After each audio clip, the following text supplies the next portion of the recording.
അന്ന് ഞാൻ സത്യത്തിൽ എനിക്ക് എന്താ സംഭവിക്കണമെന്ന് പോലും എനിക്കറിയില്ല. ഉച്ചയായി മെസ്സേജുകളൊന്നുമില്ല, വിളിയില്ല. ഞാൻ അങ്ങോട്ട് വിളിക്കുമ്പോൾ കിട്ടുന്നില്ല. രാത്രി ആയപ്പോൾ എനിക്ക് ചെറിയൊരു ഇനി എന്തെങ്കിലും പ്രശ്നമുണ്ടോ, അതിൻ്റെ ഇടയിൽ ഞാൻ പറയുന്ന മെസ്സേജ് ഒരു 2 മണി സമയത്തൊക്കെ റീഡ് ചെയ്യുന്നുണ്ട്. പക്ഷെ അതിനൊന്നും മറുപടി ഇല്ല. കാപ്പൻ ജീവനോടെ ഉണ്ടോ എന്നുള്ളത് 45 ദിവസത്തിന് ശേഷമാണ് അറിയുന്നത്. ഇത്രയും സുഖമില്ലാത്തൊരു ഉമ്മാടെ അടുത്ത് കാപ്പൻ ഇങ്ങനെ ചോദിച്ചുകൊണ്ടേ നിൽക്കുന്ന ഒരു സമയമാണ്. എനിക്കറിയില്ല ഞാൻ ഉമ്മാനെ എന്തെല്ലാം കളവുകളാണ് ആ സമയത്ത് പറഞ്ഞു എന്നുള്ളത്. മരണം വരെ ഉമ്മാനെ ഞാൻ പറ്റിച്ചുകൊണ്ടേ ഇരുന്നിക്കണം ആ സമയത്ത്. തീവ്രവാദിയായിട്ട് കൊണ്ടുപോയി അങ്ങനെയൊക്കെ പറയുമ്പോഴും നമ്മളതിൻ്റെ ഉള്ളിൽ എന്താണ് നമ്മളറിയില്ല. എൻ്റെ കാര്യത്തോട് അടുത്തപ്പോൾ എനിക്ക് അനുഭവിച്ചതിൽ നിന്നാണ് എനിക്ക് മനസ്സിലാവുന്നത്. നമ്മൾ രാഹുൽ ഗാന്ധിയെ കാണാൻ പോയ ആ ലൈവാണ് കാപ്പന് ജീവൻ തിരിച്ചു കിട്ടിയ ഒരു അവസ്ഥ. വളരെ പ്രശ്നത്തിലാണ്. എൻ്റെ കയ്യും കാലൊക്കെ കെട്ടിയിട്ടിട്ടുണ്ട്. ഒരു ചികിത്സയും വേണ്ട, പിന്നെ എങ്ങനെയെങ്കിലും ജയിലിലേക്ക് ആക്കാനൊന്ന് പറ വക്കീലിനോട്. ആ ഒരു ഫോൺ കോൾ ഇല്ലെങ്കിൽ ഇന്ന് ചിലപ്പോൾ കാപ്പൻ ജീവനോടെ ഉണ്ടാവോ എന്ന് എനിക്കറിയില്ല. ഇന്ന് നമ്മോടൊപ്പമുള്ളത് റെയ്ഹാന സിദ്ദിഖാണ്. റെയ്ഹാന സിദ്ദിഖ് ആരാണെന്ന് ഒരു പക്ഷേ മലയാളികൾക്ക് പറഞ്ഞു കൊടുക്കേണ്ട കാര്യമില്ല. മലയാളത്തിൻ്റെ പ്രിയപ്പെട്ട മാധ്യമപ്രവർത്തകൻ, 2.5 വർഷത്തോളം ജയിലിൽ കിടന്ന സിദ്ദിഖ് കാപ്പൻ്റെ ജീവിത പങ്കാളിയാണ്. അവരുടെ അനുഭവങ്ങൾ കേരള ഇൻസൈറ്റുമായിട്ട് ഇന്ന് പങ്കുവയ്ക്കാൻ എത്തിയതാണ്. പ്രിയപ്പെട്ട റെയ്ഹാനയ്ക്ക് സ്വാഗതം. റെയ്ഹാന ഒരു സാധാരണ കുടുംബിനി എന്നുള്ള ഒരവസ്ഥയിൽ ജീവിച്ചു പോകുമ്പോൾ കുട്ടികളുടെയും ഭർത്താവിൻ്റെ വീട്ടിലുള്ളവരുടെയൊക്കെ കാര്യങ്ങൾ നോക്കി ജീവിച്ചു പോകുന്ന ഒരാളായിരുന്നു. പെട്ടെന്ന് അതിനൊരു ദിവസം മാറ്റം വരികയാണ്, ഒരു ഒക്ടോബർ 5-ന്. പിന്നീട് കാണുന്ന ഒരു റെയ്ഹാനത്ത് അതിന് മുമ്പുണ്ടായിരുന്ന റെയ്ഹാനത്തെ അല്ല. എങ്ങനെയാണ് ആ ഒരു മാറ്റത്തെക്കുറിച്ച്? എനിക്കിപ്പോഴും ഓർമ്മയുണ്ട്. ആദ്യത്തെ ദിവസം കാപ്പൻ്റെ അറസ്റ്റ് കഴിഞ്ഞ തൊട്ട ദിവസം രാവിലെ പൊതുപ്രവർത്തകരായിട്ട് റെനി ഐലിനോടും വിളയോട് ശിവൻകുട്ടിയോടുമൊപ്പം പിറ്റേന്ന് രാവിലെ ഞാൻ വീട്ടിൽ വരുന്നുണ്ട്. അപ്പോൾ കണ്ടു നിന്ന ഒരു റെയ്ഹാനത്ത് ഉണ്ട്. പക്ഷെ ഇപ്പം ഞാൻ കാണുന്ന റെയ്ഹാനത്ത് അതല്ല. ആ ഒരു മാറ്റം ഒന്ന് വിശദീകരിക്കാമോ? ഞാൻ ആ സമയത്ത് അംബികേച്ചി ആ സമയത്ത് എന്നെ കണ്ടല്ലോ. അന്ന് ഞാൻ സത്യത്തിൽ എനിക്ക് എന്താ സംഭവിക്കണമെന്ന് പോലും എനിക്കറിയില്ല. എന്താണ് എൻ്റെ ജീവിതത്തിൽ ഇനി അങ്ങോട്ട് സംഭവിക്കാൻ പോകുന്നത് അതും എനിക്കറിയില്ല. ഞാനൊരു എന്താ പറയുക, ആളുകൾ വന്ന് പോകുന്നുണ്ട്, പിന്നെ ഞാൻ മനസ്സിലായിക്കൊണ്ടേ നിൽക്കുകയാണ് ആ ഒരു സമയത്ത്. എന്താ വെച്ചാൽ ആ ഒരു ടൈമിൽ കുട്ടികളുടെ കാര്യങ്ങളും വീട്ടിലത്തെ കാര്യങ്ങളും മാത്രം നോക്കേണ്ട ഒരവസ്ഥ എനിക്ക് വന്നിട്ടുണ്ടായിരുന്നു അതുവരെ. അപ്പോൾ പുറം ലോകത്ത് എന്തൊക്കെയാണ് സംഭവിക്കുന്നു എന്നുള്ളത് സാധാരണ ഒരു സ്ത്രീക്ക് മനസ്സിലാവുന്ന, അല്ലെങ്കിൽ സിദ്ദിഖ് കാപ്പൻ എൻ്റെ ഒരു മാധ്യമപ്രവർത്തകനാണ്, ഹസ്ബൻഡാണ്, അതുകൊണ്ട് അറിയുന്ന കുറച്ച് കാര്യങ്ങൾ. അതിൻ്റെ വലിയൊരു ഗൗരവമായിട്ട് എനിക്കറിയില്ലായിരുന്നു. അപ്പോൾ ആ സമയത്ത് വീട് പണിയാണ്, വീട്ടിൽ വീട് പണി നടക്കുന്നുണ്ട്. കാപ്പൻ്റെ ഉമ്മ വളരെ സുഖമില്ലാത്തൊരു സമയത്താണ് ആ ഒരു ടൈം എന്ന് പറയുന്നത്. +1, പിന്നെ രണ്ടാമത്തെ ആള് അതേപോലെ തന്നെ 6ാം ക്ലാസ്. അതൊരു കോവിഡ് ടൈമും കൂടിയാണ്. വളരെ കാപ്പൻ ആ ഒരു സമയത്ത് കോവിഡ് ആയതുകൊണ്ട് നല്ല കോവിഡിൻ്റെ ഒരു പ്രശ്നം വന്ന സമയത്ത് കാപ്പൻ ഇങ്ങോട്ട് വന്നിട്ടുണ്ടായിരുന്നു നാട്ടിലേക്ക്. പിന്നെ കാപ്പൻ പെട്ടെന്ന് അങ്ങോട്ട് തന്നെ പോവേണ്ടി വന്നു. ഈ കോവിഡിൻ്റെ ആ ഒരു സമയത്ത് പോവണ്ടെന്ന് തീരുമാനിച്ചായിരുന്നു. പക്ഷെ നമ്മളെ പ്രസാദകലിനെ ഇവരെ വിളിച്ചിട്ട് നമ്മുടെ സുപ്രീം കോർട്ടിലെ വക്കീലുണ്ടല്ലോ, അവരുമായിട്ടുള്ളൊരു അഭിമുഖം വേണം, ഇൻ്റർവ്യൂ വേണമെന്ന് പറഞ്ഞപ്പോൾ അതിന് വേണ്ടിയിട്ടാണ് പ്രശാന്ത് ഭൂഷണുമായിട്ടുള്ള ഒരു അഭിമുഖം വേണമെന്ന് പറഞ്ഞിട്ടാണ് കാപ്പൻ ആ സമയത്ത് പോകുന്നത്. അല്ലെങ്കിൽ ഉമ്മാക്ക് അത്ര ഒരു സുഖമില്ലാത്തൊരു ടൈമിൽ പോകാനത്. പിന്നെ സീരിയസ് ആണ്. നമ്മളെ കോവിഡിൻ്റെ ഒരു പ്രശ്നം ഡൽഹിയിൽ വളരെ രൂക്ഷമാണ്, ഭയങ്കര ഒരു പ്രശ്നത്തിൽ നിൽക്കുന്ന ടൈമാണ്. അപ്പോൾ ആ ഒരു സമയത്ത് കാപ്പൻ പോയി. ഇങ്ങനെ നിൽക്കുന്ന വീട് പണിയൊക്കെ ഞാൻ ഏറ്റെടുത്തു. കാര്യങ്ങളുമായിട്ട് കുട്ടികളുടെ കാര്യങ്ങൾ, ഉമ്മാൻ്റെ കാര്യങ്ങളുമായിട്ടും പോകുന്നൊരു സമയത്താണ് നമുക്കിങ്ങനെ ഒരു ന്യൂസ്. ഞാൻ പറയുന്നില്ല ഞാൻ കാര്യങ്ങൾ. പിന്നെ അന്ന് എന്നോട് എന്നും രാവിലെ വിളിച്ചിട്ട് എല്ലാ കാര്യങ്ങളും ചോദിച്ചറിഞ്ഞ് ഡ്യൂട്ടിക്ക് പോകുന്ന എന്നും കാപ്പൻ. ഉമ്മക്ക് സുഖമില്ലാത്ത നിൽക്കുന്ന പണിക്കാരൊക്കെ ഉള്ളതുകൊണ്ട് പ്രത്യേകിച്ച്. പക്ഷെ അന്ന് ഈ ഒരു അറസ്റ്റ് നടക്കുന്ന ദിവസം രാത്രി എന്നോട് സംസാരിച്ച് വെച്ചു. പിന്നെ എനിക്ക് ഒന്നുമില്ല, മെസ്സേജ് വിളി വന്നില്ല അന്ന് രാവിലെ. അപ്പോഴും ഞാൻ കരുതിയത് ഇപ്പോൾ പെട്ടെന്നൊക്കെ ആകുമ്പോൾ പോവും ഒക്കെ സാധാരണയാണ്, നമ്മൾക്കിപ്പോൾ അത് വലിയൊരു വിഷയമുള്ള ഒരു കാര്യമൊന്നുമല്ല. അപ്പോൾ ആ ഒരു സമയത്ത് പിന്നെയും ഉച്ചയായി, മെസ്സേജുകളൊന്നുമില്ല, വിളിയില്ല. ഞാൻ അങ്ങോട്ട് വിളിക്കുമ്പോൾ കിട്ടുന്നില്ല. അപ്പോൾ ഞാൻ വിചാരിച്ച ഫോണ് വളരെ മോശമായിട്ടുണ്ട് എന്ന് പറഞ്ഞിട്ടുണ്ടായിരുന്നു. അതുകൊണ്ട് ഇടയ്ക്ക് ഫോണ് ഇനി ഇൻ്റർവ്യൂ ഒക്കെ പുറത്ത് നടക്കുമ്പോൾ ആ ഫോണ് സ്വിച്ച് ഓഫ് ആയാൽ പിന്നെ ചിലപ്പോൾ കിട്ടൂല. അതൊക്കെ എനിക്ക് അറിയുന്നത് കൊണ്ട് തന്നെ ഞാൻ ആ ഒരു രീതിയിൽ എടുത്തിട്ടുള്ളൂ. പിന്നെ രാത്രി ആയപ്പോഴും രാവിലെ മുതലേ കോളില്ല. പിന്നെ രാത്രി ആയപ്പോൾ എനിക്ക് ചെറിയൊരു ഇത്, ഇനി എന്തെങ്കിലും പ്രശ്നമുണ്ടോ, അപ്പോഴും ഞാൻ ഇങ്ങനൊന്നും ഞാൻ കരുതുന്നില്ല. കാപ്പനൊരു ഷുഗർ രോഗിയാണ്, ഷുഗർ പേഷ്യൻ്റാണ്. സാധാരണ ഒരു വൈഫിന് ഉണ്ടാവുന്നൊരു ടെൻഷനൊക്കെ ഉണ്ടാവും ഒറ്റക്ക് നിൽക്കുമ്പോഴുള്ള എന്തെങ്കിലും ഇതാവോ എന്നൊക്കെ ഉള്ള. അപ്പോൾ അങ്ങനെ ഒരു ഭയം എൻ്റെ മനസ്സിലേക്ക് ഇങ്ങനെ വരൽ തുടങ്ങി. പിന്നെ രാത്രിയായി, ആ നേരം വെളുക്കോളും ഞാൻ ഉറക്കമൊഴിച്ചു. എൻ്റെ സുഹൃത്തുക്കളോട് ഞാൻ പറഞ്ഞു, കാപ്പൻ ഇങ്ങനെ എന്താണ് ഈ ഓൺലൈനിലൊക്കെ ഇങ്ങനെ കാണുമ്പോൾ അവരെന്തേ ചോദിച്ചപ്പോൾ ഞാൻ പറഞ്ഞു ഇങ്ങനെ. അപ്പോൾ പറഞ്ഞ് ഈ ഇത്ര പേടിക്കൊന്നും വേണ്ട, ഡൽഹിയിലല്ലേ, കാപ്പൻ അറിയുന്നതല്ലേ, ജേർണലിസ്റ്റ് അല്ലേ, എന്തെങ്കിലും ബുദ്ധിമുട്ടായിരുന്നു. അതിൻ്റെ ഇടയിൽ ഞാൻ പറയുന്ന മെസ്സേജ് ഒരു 2 മണി സമയത്തൊക്കെ റീഡ് ചെയ്യുന്നുണ്ട്. പക്ഷെ അതിനൊന്നും മറുപടി ഇല്ല. അപ്പോഴൊക്കെ എൻ്റെ ഒരു സാധാരണ ഒരു സ്ത്രീ ഭാര്യ എന്നുള്ള നിലയിൽ ഞാൻ പേടിക്കുന്നത് ഈ ആള് റൂമിൽ ഷുഗർ കൊണ്ട് എന്തെങ്കിലും സംഭവിച്ചിട്ട് വയ്യാതെ കിടന്നിട്ട് ആരും അറിയാതെ പോകുന്നുണ്ട്. സുഹൃത്തുക്കൾ ഒരാളെ നമ്പർ എൻ്റെ ഫോണിലില്ല, അവർക്ക് വിളിച്ചു നോക്കാൻ പറ്റണില്ല. ഒന്നിനും പറ്റാത്തൊരു നിസ്സഹായാവസ്ഥയിലാണ് ഞാൻ ആ ദിവസം കഴിഞ്ഞു. പിന്നെ ഇതിൻ്റെ നേരം വെളുത്തു ഉറങ്ങാതെ. രാവിലെ ഞങ്ങളെ കുടുംബത്തിലെ വീട് പണി നോക്കാൻ ഒരാളെ ഏൽപ്പിച്ചിട്ടുണ്ട്, കുടുംബത്തിലുള്ള ഒരാൾ. അവൻ വന്നിട്ട് എന്നോട് വന്ന് വിശേഷങ്ങളൊക്കെ ചോദിച്ചപ്പോൾ അവൻ ഇത് അറിഞ്ഞിട്ടാണ്, അതായത് ഏഷ്യാനെറ്റിലൊരു ന്യൂസ് വന്ന സമയത്ത് അവരറിഞ്ഞിട്ടാണ് എന്നെ വിളിക്കുന്നത് വന്നിട്ടുള്ളത്. അപ്പോൾ എന്നോട് ഇങ്ങനെ ചെറുതായിട്ടൊന്ന് സൂചിപ്പിച്ചു. അപ്പോൾ അപ്പോഴും ഞാനത് നിസ്സാരാക്കി. അത് സാധാരണ ആണല്ലോ, ഇത്ര വലിയൊരു സംഭവം ആവൂല. പക്ഷെ ഞാൻ വിചാരിച്ച എനിക്കൊരു സമാധാനമാണ് ഉണ്ടായത്. എന്താ വെച്ചാൽ ഞാൻ പേടിച്ച കാര്യം അവിടെ നടന്നിട്ടില്ലല്ലോ എന്നുള്ളൊരു സമാധാനമാണ് എനിക്കുണ്ടായത്. ഇത് ഞാൻ വയ്യാതെ എന്തെങ്കിലും സംഭവിച്ചു എന്ന് ഞാൻ പേടിച്ചു. അങ്ങനൊന്നും സംഭവിച്ചിട്ടില്ല. അതിന് പകരം ഇതാണ്. അപ്പോൾ ഇതൊരു നിസ്സാര കാര്യമായിട്ടാണ് ഞാൻ കണ്ടിട്ടുള്ളൂ, അത്ര ഒരു വിഷയമായിട്ട് കണ്ടിട്ടില്ല. പിന്നെ മാധ്യമ സുഹൃത്തുക്കളൊക്കെ എനിക്ക് വിളിക്കുന്നുണ്ട്, മണികണ്ഠനൊക്കെ വിളിച്ച് എന്നോട് കാര്യങ്ങൾ പറയുമ്പോഴും അവരൊക്കെ പറഞ്ഞു ഒരു കുഴപ്പമില്ല, തിരിച്ച് ഇപ്പം തന്നെ ഇറങ്ങും. അത് പിന്നെ യുപിയിലെ ഹാത്രസില് ഒരു ദലിത് പെൺകുട്ടി പിന്നെ ബലാത്സംഗത്തിന് ഇരയായി കൊല ചെയ്യപ്പെട്ടിട്ടുള്ളൊരു അല്ലേ, അത് റിപ്പോർട്ട് ചെയ്യാൻ വേണ്ടിയായിരുന്നു. അത് റിപ്പോർട്ട് ചെയ്യാൻ വേണ്ടിയിട്ടാണ്. എന്താ വെച്ചാൽ അന്ന് അത് കത്തി നിൽക്കുന്നൊരു ടൈമാണ്. അതായത് ആ പെൺകുട്ടിയെ നാവറുത്ത് ബലാത്സംഗം ചെയ്ത് നാവറുത്ത് പിന്നെ അത് എയിംസ് ഹോസ്പിറ്റലിൽ നിന്നാണ് തോന്നുന്നത് പിന്നെ മരണപ്പെടുന്നത് 2-3 ദിവസം കഴിഞ്ഞ ശേഷം. അപ്പോൾ ആ ഒരു സമയത്ത് എല്ലാവരും അത് റിപ്പോർട്ട് ചെയ്യാൻ പോകുന്നുണ്ട്. ചിലതൊക്കെ അവിടെ ഭയങ്കര പ്രശ്നങ്ങൾ വരുന്നുണ്ട്, മാധ്യമപ്രവർത്തകർ അവിടെ പിടിച്ചു വെക്കുന്നുണ്ട്, പോലീസ് ആ ഭാഗത്തേക്ക് കടത്താത്തൊരു പ്രശ്നങ്ങളൊക്കെ വരുന്ന നമ്മൾ വാർത്തകൾ കാണുന്നു. പിന്നെ അതിന് മുന്നേ ഡൽഹിയിൽ ഒന്ന് നടന്നിട്ടുണ്ടല്ലോ, അതുപോലത്തെ ഒരു സിറ്റുവേഷനിലേക്കാണ് അതും പോകുന്നത്. അപ്പോൾ കാപ്പനും ഇതേപോലെ തന്നെ ഇത് ഡൽഹിയിൽ നിന്ന് കാണുന്നുണ്ട്. അവിടെ ഇങ്ങനെ ഒരു പ്രശ്നം ഉണ്ടായപ്പോൾ ഇതിൻ്റെ സത്യാവസ്ഥ പലതും പറയുന്നുണ്ട്.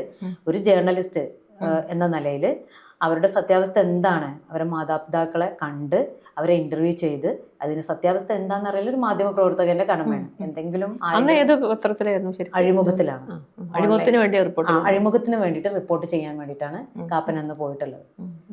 പിന്നെ അവരവിടെ എത്തുന്നതിന് മുന്നേ തന്നെ, അവരെത്തിയിട്ടില്ല, അതിന് മുന്നേ തന്നെ അറസ്റ്റ് ചെയ്യപ്പെടുകയുണ്ടാണ്. അതായത് ഹാത്രസിൽ എത്തിയിട്ടില്ല. ഒരു ടോൾ പ്ലാസയിൽ വെച്ചിട്ട് അദ്ദേഹം ക്ഷീണത്തോടെ ഉറങ്ങുകയായിരുന്നു വണ്ടിയിൽ. ആ സമയത്ത് പോലീസ് തട്ടി വിളിച്ച് പിന്നെ ചോദിച്ചിട്ട് വെറുതെ ഒരു ചെക്കിങ് മാത്രമാണെന്ന് പറഞ്ഞ് അവരെ വിളിച്ചു വരുത്തി മണിക്കൂറുകളോളം ഇങ്ങനെ ജസ്റ്റ് ചോദ്യം ചെയ്യലുകളൊക്കെ നടന്നു. പിന്നെ അതൊരു അറസ്റ്റിലേക്ക് പോവുമായിരുന്നു.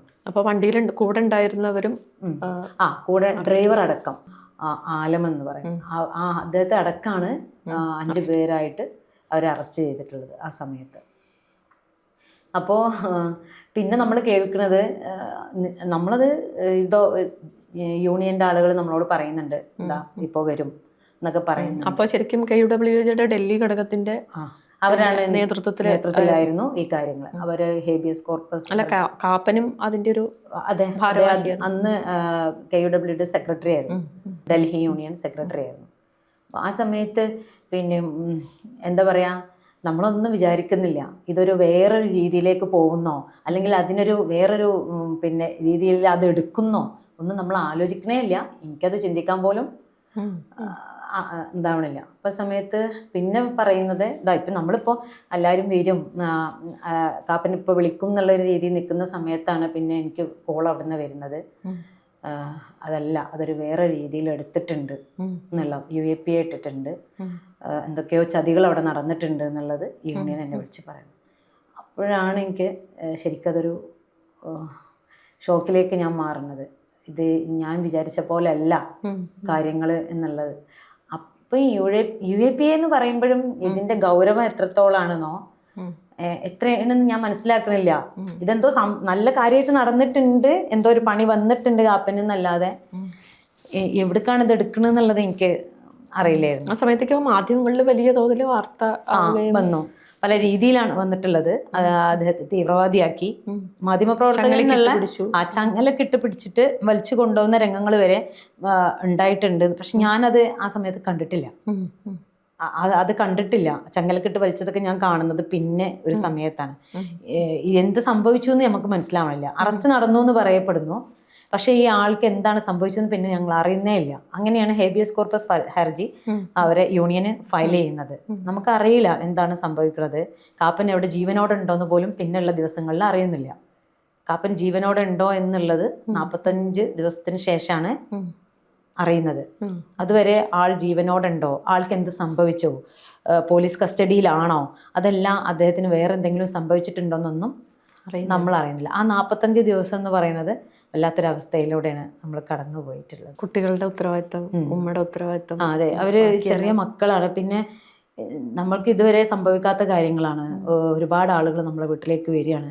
ഇവരോടൊക്കെ സംസാരിച്ചേ മതിയാവൂ. എന്താണ് സംഭവിക്കുന്നത്? ഇപ്പോൾ അംബികേച്ചി വന്ന സമയത്ത് എൻ്റെ ഒരു മുഖഭാവം ഉണ്ടല്ലോ, അതിൽ നിന്ന് ഞാൻ മാറൽ എനിക്ക് നിർബന്ധമായി. അങ്ങനെ പിന്നെ ഭയങ്കര ബോൾഡായിട്ടുള്ള ഒരാളായിട്ട് റെയ്ഹാനത്ത് മാറുന്നതാണ് നമ്മൾ കാണുന്നത്. എന്താ വെച്ചാൽ എനിക്ക് കാപ്പനെ കുറിച്ചിട്ട് നന്നായിട്ട് അറിയാം. കാപ്പൻ ഇവർ പറയുന്ന ഒരാളല്ല എന്ന് 100% ഉറപ്പുള്ള ആള് ഞാനാണ്. പിന്നെ മാധ്യമ സുഹൃത്തുക്കൾക്കറിയാം എന്തിനു പോയി എന്നുള്ളതും അവർക്കറിയാം. പിന്നെ ഈ അപരാധം പറയുന്ന ആളുകൾക്കാണ് ഏറ്റവും നന്നായിട്ടറിയാം കാപ്പൻ എന്തിനു പോയി എന്നുള്ളത്. അവരൊരു ഫാബ്രിക്കേറ്റഡ് ആയിട്ടുള്ള ഒരു കാര്യം ഉണ്ടാക്കി വെക്കുകയാണ്. അവർക്കാണ് നന്നായിട്ടറിയാം. അപ്പം ആ സമയത്ത് എൻ്റെ കുഞ്ഞുങ്ങളാണ്, ചെറുതാണ്, അവർക്കൊന്നും അറിയില്ല. ഞങ്ങളെ ഫാമിലി, ആ ഫാമിലിക്കും അറിയില്ല എന്താണ് ഇവിടെ സംഭവിക്കുന്നത് എന്നുള്ളത്. നമ്മൾ അപ്പുറം ഇപ്പുറമൊക്കെ കേട്ടിട്ടുണ്ട്, വേറെ ആളുകൾ അറസ്റ്റ് ചെയ്തു, തീവ്രവാദിയായിട്ട് കൊണ്ടുപോയി, അങ്ങനെയൊക്കെ പറയുമ്പോഴും നമ്മളതിൻ്റെ ഉള്ളിൽ എന്താണ് നമ്മളറിയില്ല, എന്താണ് സംഭവിക്കുന്നത്. പക്ഷെ എൻ്റെ കാര്യത്തോട് അടുത്തപ്പോൾ എനിക്ക് അനുഭവിച്ചതിൽ നിന്നാണ് എനിക്ക് മനസ്സിലാവുന്നത് ഇതുപോലെ എത്ര ജന്മങ്ങൾ ഏതെല്ലാം തീവ്രവാദി എന്നുള്ള രീതിയിൽ എടുത്തിട്ട് ആ കുടുംബങ്ങൾ ഏതെല്ലാം തരത്തിൽ അനുഭവിച്ചു പോകുന്നു എന്നുള്ളത് ഞാൻ എൻ്റെ അനുഭവത്തിൽ നിന്ന് എനിക്ക് മനസ്സിലായപ്പോഴാണ് എനിക്ക് മനസ്സിലാക്കാൻ പറ്റും. തീവ്രത മനസ്സിലായി, അതിൻ്റെ തീവ്രത എത്രയെന്നുള്ളത് മനസ്സിലായി. അതിൻ്റെ ഒരു അനീതി ചിലപ്പോൾ എനിക്ക് മിണ്ടാൻ തുനിഞ്ഞെങ്കിൽ മിണ്ടാൻ പോലും പറ്റാത്ത ഒരുപാട് മനുഷ്യര് ഇതിന്റെ ഇടയിൽ ഉണ്ടായിട്ടുണ്ടല്ലോ. റെയ്ഹാനത്ത് നന്നായിട്ട് ഇടപെടുകയും കാര്യങ്ങൾ ഓടി നടന്ന് ചെയ്യുകയും ഒക്കെ പഴയ അവസ്ഥയിൽ നിന്നൊക്കെ മാറി റെയ്ഹാനത്ത് ഓടി നടന്ന് റെയ്ഹാൻ തന്നെ ആയിരുന്നു ശരിക്കും പറഞ്ഞാൽ കാപ്പൻ്റെ കാര്യങ്ങൾക്കൊക്കെ വേണ്ടിയിട്ട് എല്ലാവരെയും സമീപിക്കുന്നു, ഓടി നടക്കുന്നു. അങ്ങനെ ഒരു വലിയൊരു എന്താ പറയുക, എല്ലാം ചെയ്യാൻ പറ്റുന്ന ഒരാളായിട്ട് അല്ലെങ്കിൽ ഇടപെടാൻ പറ്റുന്ന ഒരാളായിട്ട് അതൊരു സ്റ്റെപ്പായിട്ടുള്ളതാണ്. ഒന്ന് ഞാൻ പറഞ്ഞത് എൻ്റെ അടുത്ത് സത്യം ഉണ്ട് എന്നുള്ളതാണ്. എനിക്ക് പൂർണ്ണമായിട്ട് ഇതിന്റെ പിന്നില് നടക്കണം എന്നുണ്ടെങ്കിൽ കാപ്പൻ എന്താണെന്ന് എനിക്ക് കൃത്യമായിട്ട് അറിയാം. മാധ്യമധർമ്മത്തിന്റെ അപ്പുറം ഒന്നും കാപ്പൻ ചെയ്യില്ല എന്നുള്ള പൂർണ്ണമായ വിശ്വാസം എനിക്കുണ്ട്. പിന്നെ ഞാൻ കരഞ്ഞിരിക്കുകയാണെങ്കിൽ എൻ്റെ മാധ്യമങ്ങൾ എൻ്റെ അടുത്തേക്ക് വരിക, എൻ്റെ അടുത്ത് ഒരുപാട് ആളുകൾ ആ സമയത്ത് വരുമ്പോൾ എനിക്കറിയാം ഇത് എൻ്റെ കരച്ചിൽ കാണാനല്ല അവർ വരുന്നത്. അത് കാണുകയാണെന്നുണ്ടെങ്കിൽ കുറച്ച് ദിവസങ്ങൾ ആ കരച്ചിലുണ്ടാവും, പിന്നെ അത് ഇല്ലാതായി പോവും എന്നുള്ള ഒരു ഇത് എനിക്കുണ്ടായിരുന്നു. പിന്നെ ഇതിന്റെ സത്യം വിളിച്ചു പറയുക എന്നുള്ളതാണ്. എന്താണ് സംഭവിക്കുന്നത് എന്നുള്ള പിന്നെ ഒരു കൃത്യമായിട്ടുള്ളൊരു ഇതിലേക്ക് ഞാൻ എത്തിച്ചേരുകയാണ്. എവിടേക്കാണ് എത്തുന്നത്, എങ്ങനെയാണ് പോകുന്നത്. പിന്നെ ഉമ്മ അത്രയും സുഖമില്ലാത്തൊരു ഉമ്മയുടെ അടുത്ത് കാപ്പൻ ഇങ്ങനെ ചോദിച്ചുകൊണ്ടേ നിൽക്കുന്ന ഒരു സമയമാണ്. ഉമ്മാൻ്റെ ഏറ്റവും 7 മക്കളിലെ ഏറ്റവും പ്രിയപ്പെട്ട മകൻ എന്ന് തന്നെ പറയാം. ചെറിയ കുട്ടിയാണ് ഉമ്മാക്ക്. 40 വയസ്സാണ് കാപ്പൻ അന്ന്, 40 അറസ്റ്റ് ടൈമിൽ. അപ്പോൾ കമ്മ്യൂണിക്കേഷൻ ഡെയിലി വിളിക്കണം, ഡെയിലി കാണണം, ഉമ്മയായിട്ട് എപ്പോഴും സംസാരിച്ചു കൊണ്ട് നിൽക്കുന്ന ഒരാളാണ്. അപ്പോൾ ആ ഉമ്മാക്ക് ഇതെവിടെയെന്ന് ചോദിക്കുമ്പം പറഞ്ഞു കൊടുക്കേണ്ട ഉത്തരവാദിത്വം എനിക്കാണ്. എവിടെയെന്ന് ചോദിക്കുമ്പോൾ എനിക്ക് ഒരിക്കലും ഇത് അറസ്റ്റ് ചെയ്ത് കിടക്കുകയാണെന്ന് പറഞ്ഞ് മനസ്സിലാക്കാൻ പറ്റാത്തൊരു ബുദ്ധിയിലേക്ക് ഉമ്മ പോയിട്ടുണ്ട്. പക്ഷെ കാപ്പനെ കാണും വേണം. അപ്പോൾ ആ സമയത്ത് ഞാനിങ്ങനെ പറഞ്ഞു കൊടുക്കും, ആദ്യത്തെ വോയിസുകൾ ഇപ്പോൾ കുറച്ച് ടൈം തിരക്കിലാണമ്മ, അതുകൊണ്ട് ഇൻ്റർവ്യൂവിൻ്റെ സമയമായതുകൊണ്ട് പുറത്ത് പോയതാണ്. അങ്ങനെ എനിക്കറിയില്ല ഞാൻ ഉമ്മാനെ എന്തെല്ലാം കളവുകളാണ് ആ സമയത്ത് പറഞ്ഞു എന്നുള്ളത്. പഴയ വോയിസ് കേൾപ്പിച്ചു. ആ പഴയ വോയിസുകൾ നമ്മുടെ അടുത്ത് ചെവിയിലേക്ക് വെച്ച് കൊടുക്കും. എന്നിട്ട് ഉമ്മാനോട് പറയുന്ന കാര്യങ്ങളൊക്കെ ഇപ്പം ഇങ്ങോട്ട് കേൾക്കൂല, ഉമ്മ അവിടെ ബഹളമാണ്, തിരക്കാണ്, അതുകൊണ്ടാണ് കേൾക്കാത്തത് എന്നൊക്കെ പറഞ്ഞ് ഉമ്മാനെ പറ്റിച്ചാണ് ഉമ്മ മരണം വരെ ഉമ്മാനെ പറ്റിച്ച്. മരണം വരെ ഉമ്മാനെ ഞാൻ പറ്റിച്ചുകൊണ്ടേ ഇരുന്നിക്കണം ആ സമയത്ത്. അല്ലാതെ എനിക്ക് വേറൊരു രക്ഷ അവിടെ ഇല്ലായിരുന്നു. പക്ഷെ ഉമ്മാക്ക് മനസ്സിലായിട്ടുണ്ട്, ഒരുപാട് കാര്യങ്ങൾ ഉമ്മാക്ക് മനസ്സിലായിട്ടുണ്ട്. ഉമ്മയ്ക്ക് ജീവനോടെ കാണാൻ ഒരു സമയത്ത് ഉമ്മക്ക് കാണാൻ പറ്റി.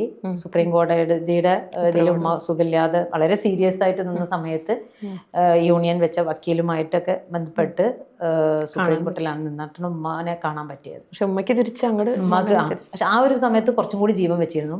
പിന്നെയും വീണ്ടും കാപ്പം പോയതോടെ അത് വീണ്ടും ഇതിലേക്ക് പോയിട്ടുണ്ടായിരുന്നു. പിന്നെ കുട്ടികളാണ്, ഒന്നും എത്താത്ത ഒന്നും അല്ലാത്തൊരു പ്രായത്തിലുള്ള 3 മക്കളാണ്.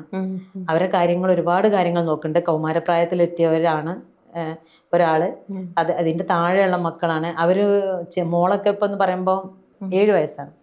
സമയത്ത് അവൾക്ക് ഞാൻ എന്ത് പറഞ്ഞു കൊടുക്കും, എന്താണ് സംഭവിച്ച് ഡീറ്റെയിൽ ആയിട്ട് നമ്മൾ പറഞ്ഞു കൊടുത്ത് മനസ്സിലാക്കുന്നൊരു ബുദ്ധി അവിടേക്ക് എത്തിയിട്ടില്ല. പിന്നെ കുടുംബങ്ങളാണ്, എൻ്റെ കുടുംബങ്ങളാണ്, എൻ്റെതായാലും ഇവിടുത്തെ ആയാലും നാട്ടുകാരായാലും ഒക്കെ അവർക്ക് എന്താണ് സംഭവിക്കുന്നതെന്നോ അല്ലെങ്കിൽ ഭയങ്കര പേടിയുള്ള ഒരു വിഭാഗം, എന്താണ് സംഭവിക്കണില്ല, മിണ്ടിയ പ്രശ്നമാവോ മിണ്ടാഞ്ഞാ പ്രശ്നമാവോ, ഇങ്ങനെയൊക്കെയുള്ള ഒരു സമയത്ത് എനിക്ക് തോന്നി ആരെയും ഇടപെടുത്തണ്ട, ഞാൻ മാത്രം സംസാരിച്ചിട്ട് ആർക്കും ബുദ്ധിമുട്ട് ഇതുകൊണ്ട് വരരുത്.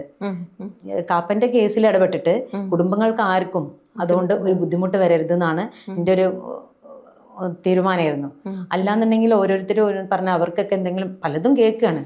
അവരറസ്റ്റ് ചെയ്യും, മിണ്ടിയാൽ അറസ്റ്റ് ചെയ്യും, മിണ്ടാഞ്ഞാൽ അറസ്റ്റ് ചെയ്യും, തീവ്രവാദിയാണ്, പലതും നമുക്കിങ്ങനെ പലതും എന്താ പറയുക എവിടെ നിന്നൊക്കെയാണ് വരുന്നതെന്നുള്ളത് ഒരു ഐഡിയ ഇല്ലാത്തൊരു സമയമാണ്. അപ്പോൾ ആ ഒരു സമയത്ത് എണീറ്റ് നിൽക്കുക എന്നുള്ളതാണ് എനിക്ക് ഉണ്ടായിരുന്നൊരു.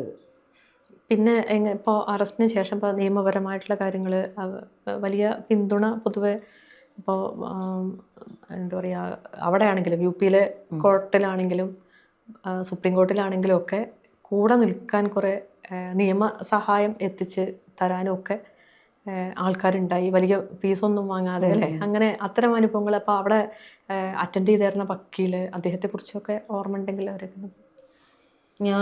എനിക്ക് നമ്മളെ കേസ് ആദ്യം തന്നെ യൂണിയനാണ് ഏറ്റെടുക്കുന്നത്. KUWJയുടെ യൂണിയനാണ് ഡൽഹി ഘടകം. അപ്പോൾ ആ സമയത്ത് അവരൊരു വക്കീലിനെ വെച്ചിട്ടുണ്ടായിരുന്നു, നമ്മുടെ വിൽസ് മാത്യു സാർ.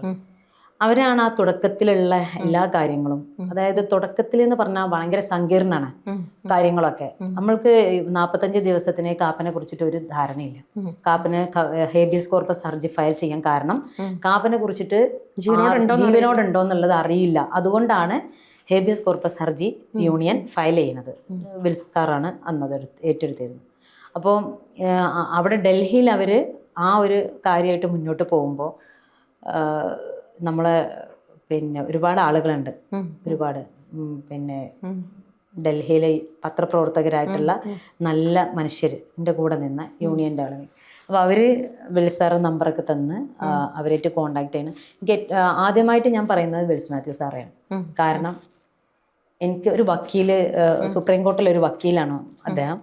പക്ഷെ എന്നോട് സംസാരിച്ചത് അങ്ങനെയല്ല, എന്നോടൊരു കൂടപ്പിറപ്പിനെ പോലെയാണ് സംസാരിച്ചിട്ടുള്ളത്. അതായത് എനിക്കറിയാത്ത കാര്യങ്ങൾ ഞാൻ പലതും അദ്ദേഹത്തോട് ചോദിച്ചുകൊണ്ടേ നിൽക്കുന്നു. പിന്നെ ഓരോ സമയത്തും കേസ് ഫയൽ ചെയ്യുമ്പോൾ ഞാൻ വിചാരിക്കുന്നത് ആ സമയത്ത് ഈ സമയത്ത് കാപ്പനെ വിട്ടുതരും, അങ്ങനെയുള്ള ഒരു രീതിയിലാണ് ഞാൻ നിൽക്കുന്നത്.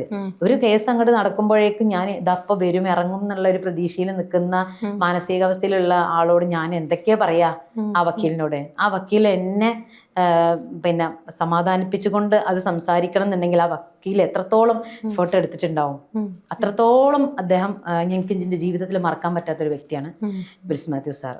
ഫസ്റ്റായിട്ട് തന്നെ എന്നുവെച്ചാൽ ഒരുപാട് അദ്ദേഹം കഷ്ടപ്പെട്ടിട്ടുണ്ട്. തുടക്കം എന്ന് പറഞ്ഞത് ഭയങ്കരമാണ്. കുറെ കഴിഞ്ഞിട്ടുള്ള അവസാനം വരെ അദ്ദേഹത്തിന് ആ തുടക്കത്തിൽ നിന്ന് അങ്ങോട്ട് കുറേ കാലഘട്ടം അദ്ദേഹം എടുത്ത എഫേർട്ട് ഉണ്ടല്ലോ, അത് എന്നെയും കൂടി ഡീൽ ചെയ്ത് എൻ്റെ മാനുഷികമായ പരിഗണനകൾ, കാപ്പൻ്റെ മാനസികാവസ്ഥ, ഇതൊക്കെ ഡീൽ ചെയ്ത് അദ്ദേഹത്തിന് ഒരുപാട് അപവാദങ്ങൾ അദ്ദേഹം കേട്ടിട്ടുണ്ടാവും ആ സമയത്ത്. പക്ഷെ ഞാൻ അങ്ങനെ പറയൂല. എന്താ വെച്ചാൽ ഒരുപാട് ബുദ്ധിമുട്ടിയ ഒരാളാണ് ബിൽസ് മാത്യു സാർ. അതിനുശേഷം അത് ഡൽഹിയിൽ. ഇവിടെ എനിക്ക് എൻ്റെ പിന്നാലെ നടന്ന കുറേ മനുഷ്യരുണ്ട്. പ്രത്യേകിച്ച് ഞാൻ ആ സമയത്ത് എനിക്ക് എഫ് ബി ഒന്നും ഇല്ല, ഫേസ്ബുക്ക് അങ്ങനെയുള്ള കാര്യങ്ങൾ, സോഷ്യൽ മീഡിയയുമായിട്ട് ഒരു ബന്ധമില്ലാത്ത, എന്താണെന്ന് നോക്കാത്ത, അതിലേക്ക് തിരിഞ്ഞു നോക്കാത്ത ഒരു വ്യക്തിയാണ് ഞാൻ. ആ സമയത്ത് ഞാൻ എൻ്റെ കാര്യങ്ങൾ പറയാൻ എനിക്ക് സോഷ്യൽ മീഡിയ വേണം എന്നുള്ളൊരു തോന്നൽ എനിക്ക് ഉണ്ടായിട്ടുണ്ടായിരുന്നു. അപ്പോൾ അതിന് വേണ്ട കാര്യങ്ങൾ ചെയ്തു.